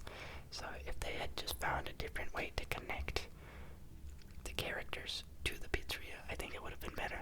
But the connection was loose, and they kind of throw it together in the end. And yeah, the way that it finishes is like, it's okay. Yeah, overall not a great film, but 2.5 stars. And then there's not that many movies left, so maybe I could just go into the next segment right here. So next up, category. There are only 3 films in this category. I'm not one to really dislike a ton of movies. I'd say 2.5 star. It's pretty meh. They're movies I don't really care for as much. Maybe I dislike. Two-star movies are ones that are like definitely not worth a watch, I would say. First up in this category is a 2009 release that's actually a sequel to a movie that I've talked about already. I watched it on May 12th, and this is The Descent Part 2. If you need a refresher, The Descent is about a group of moms and wives that go splunking, cave dwelling, and then they get trapped in a cave. They are dealing with injuries, they don't know how to get out, and then they get chased down by this monster. The Descent 2 is a very, very weak plot. They take the ending of Descent 1, which is, like, by the way, a fully finished movie. There's no reason for a sequel at all. The way that it ends, it doesn't even lead up to a sequel, but they decide to make a sequel anyways, and they basically just give the main character amnesia, and then they send her back into the same hole. It is super weak plot-wise, and yeah, they don't bother doing the same setup and things like that because you already know what the monsters look like, so they just funnel all of the budget into gore. Yeah, so the plot is really bad, the acting is bad, the gore isn't even that good. Once again, the monsters look very silly. There's no reason for this movie to exist whatsoever, so I cannot recommend it at all. I think it's kind of funny, so if you want to watch it as like a laughing horror movie to criticize it, then yeah, go for it, but otherwise, definite skip. Then the second movie in the 2-star category is a 2020 release that I watched on August 3rd, and it is called The Old Ways. This is another horror movie that deals with like a reporter from the US that travels to some place, and she is trying to discover stuff about, like, she's trying to uncover a story about some kind of demons or stuff. I think she comes across her cousin, and then she's being held captive because she is possessed by this thing, and yeah, all throughout the movie it's just very slow, very slow. You don't see anything. There's not a lot of scary scenes. I feel like there's a reveal, but it's a very weak reveal. A lot of them trying to pull at heartstrings that doesn't work at all. Very bad at invoking any emotion in this film. And yeah, the action is poor, the CGI is poor. There's a twist that occurs, and I don't think it's that great. The ending is also very weak and lazy, just all throughout. I'm surprised. Like, the movie is almost more about, like, indigenous traditions than it is a horror movie. And if you're watching it for that, like, family and indigenous traditions, then maybe it's enjoyable. But as someone who was trying to watch a horror film, I was not pleased. It felt very boring and lots of, like, what is it called? Exposition. Yeah, they just talk and explain old things on and on in this film for no real reason, because, like, the whole time you don't care about anything. So the explanations aren't even really necessary. Nothing ever feels like a threat in this film. You don't really feel like you're in danger. So yeah, weak. I would give it 2 stars, nothing more. Surprisingly, people have rated this kind of highly. I don't know what they saw that I didn't see, but I would not recommend it. I think you can save your time. And finally, the third movie in the 2-star category is a 2019 release that I watched on August 7th, and that would be a movie called The Mandela Effect. This is a movie about that popular phenomenon that has gone around the internet. Most people know about it. The Mandela Effect is basically when you imagine something and you think that it's one way, but then you take a look and you realize it's not that. And it's like most people consensus are remembering wrong. So a very prominent example is the Fruit of the Loom logo. Most people, when they are shown a logo that has the Fruit of the Loom with a bunch of fruits and a cornucopia, they say like, yeah, this is the logo. And then they actually find out that no, the Fruit of the Loom logo never had a cornucopia. It is just a pile of fruits. And you're supposed to go like, oh, whoa, that's so weird.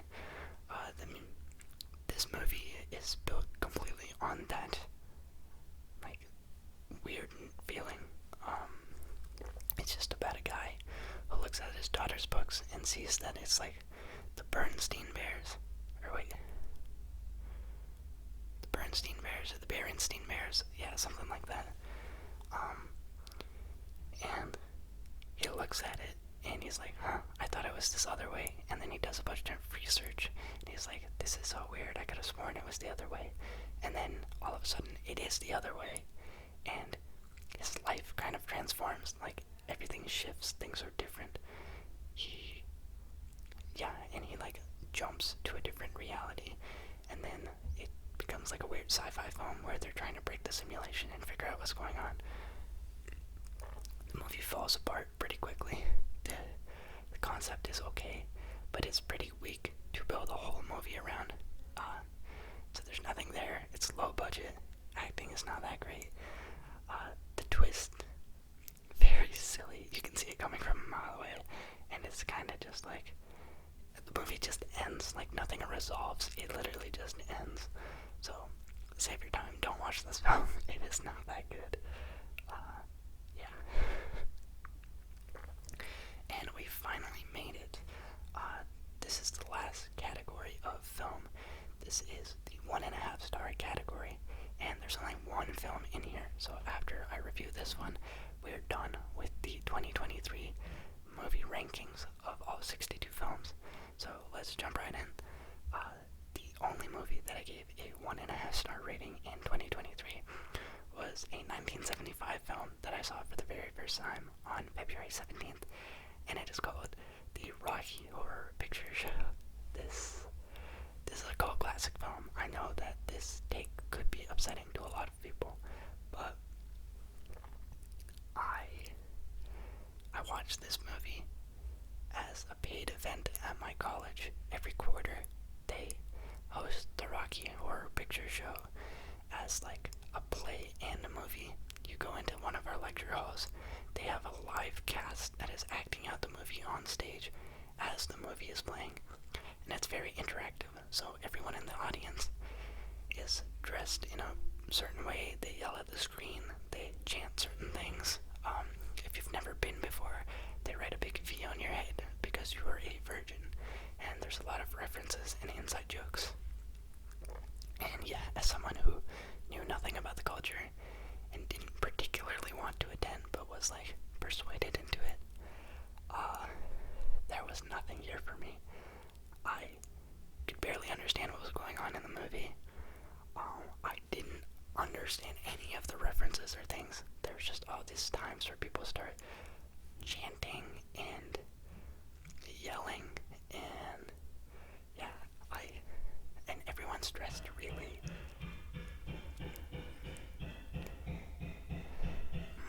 something's going on in the kitchen. I feel like this banging is definitely going to pick up on my mic. I apologize for that. We're preparing for New Year's Eve. But, yeah, I didn't like the clothing. I don't know, for some reason. I guess it's just common knowledge that if you go to the Rocky Horror Picture Show, you're expected to wear as little clothing as possible. And that personally just made me very uncomfortable. I cannot handle that lifestyle. So yeah, from the audience to the cast to the film itself, there's just nothing that I was really enjoying. The entire time I was there, I was just waiting for it to be over. Once it was finally done, I was glad to be out. I don't think I'll ever watch it again. Maybe watching the movie without all of that other stuff would have been more enjoyable. But it's also a very old movie. It's definitely the oldest on this list, and I don't really care for old movies as it is. And yeah, this revolutionary when it came out, and it speaks to a certain audience, but I am not that audience, so 1.5 stars. But yeah, that is it. That concludes the movie ranking for all 62 films that I watched in 2023. Thanks for watching. I highly doubt that anyone makes it to the end of this video. If you do make it to this point, let me know. Just say that you made it to the end of this, and I will find a way to repay you for your lost time, because this was a lengthy one. But I hope you enjoyed. I hope that I was able to give you a brief on some movies that maybe you wanted to see and now you don't, or maybe you were unsure of and you heard a good review and now you would like to watch it. But yeah, so thanks for watching, and I'll see you next time. Oh, and also, Happy New Year's, because by the time this is posted, it will most likely be 2024. So Happy New Year's to you, and yeah, I'll see you next time.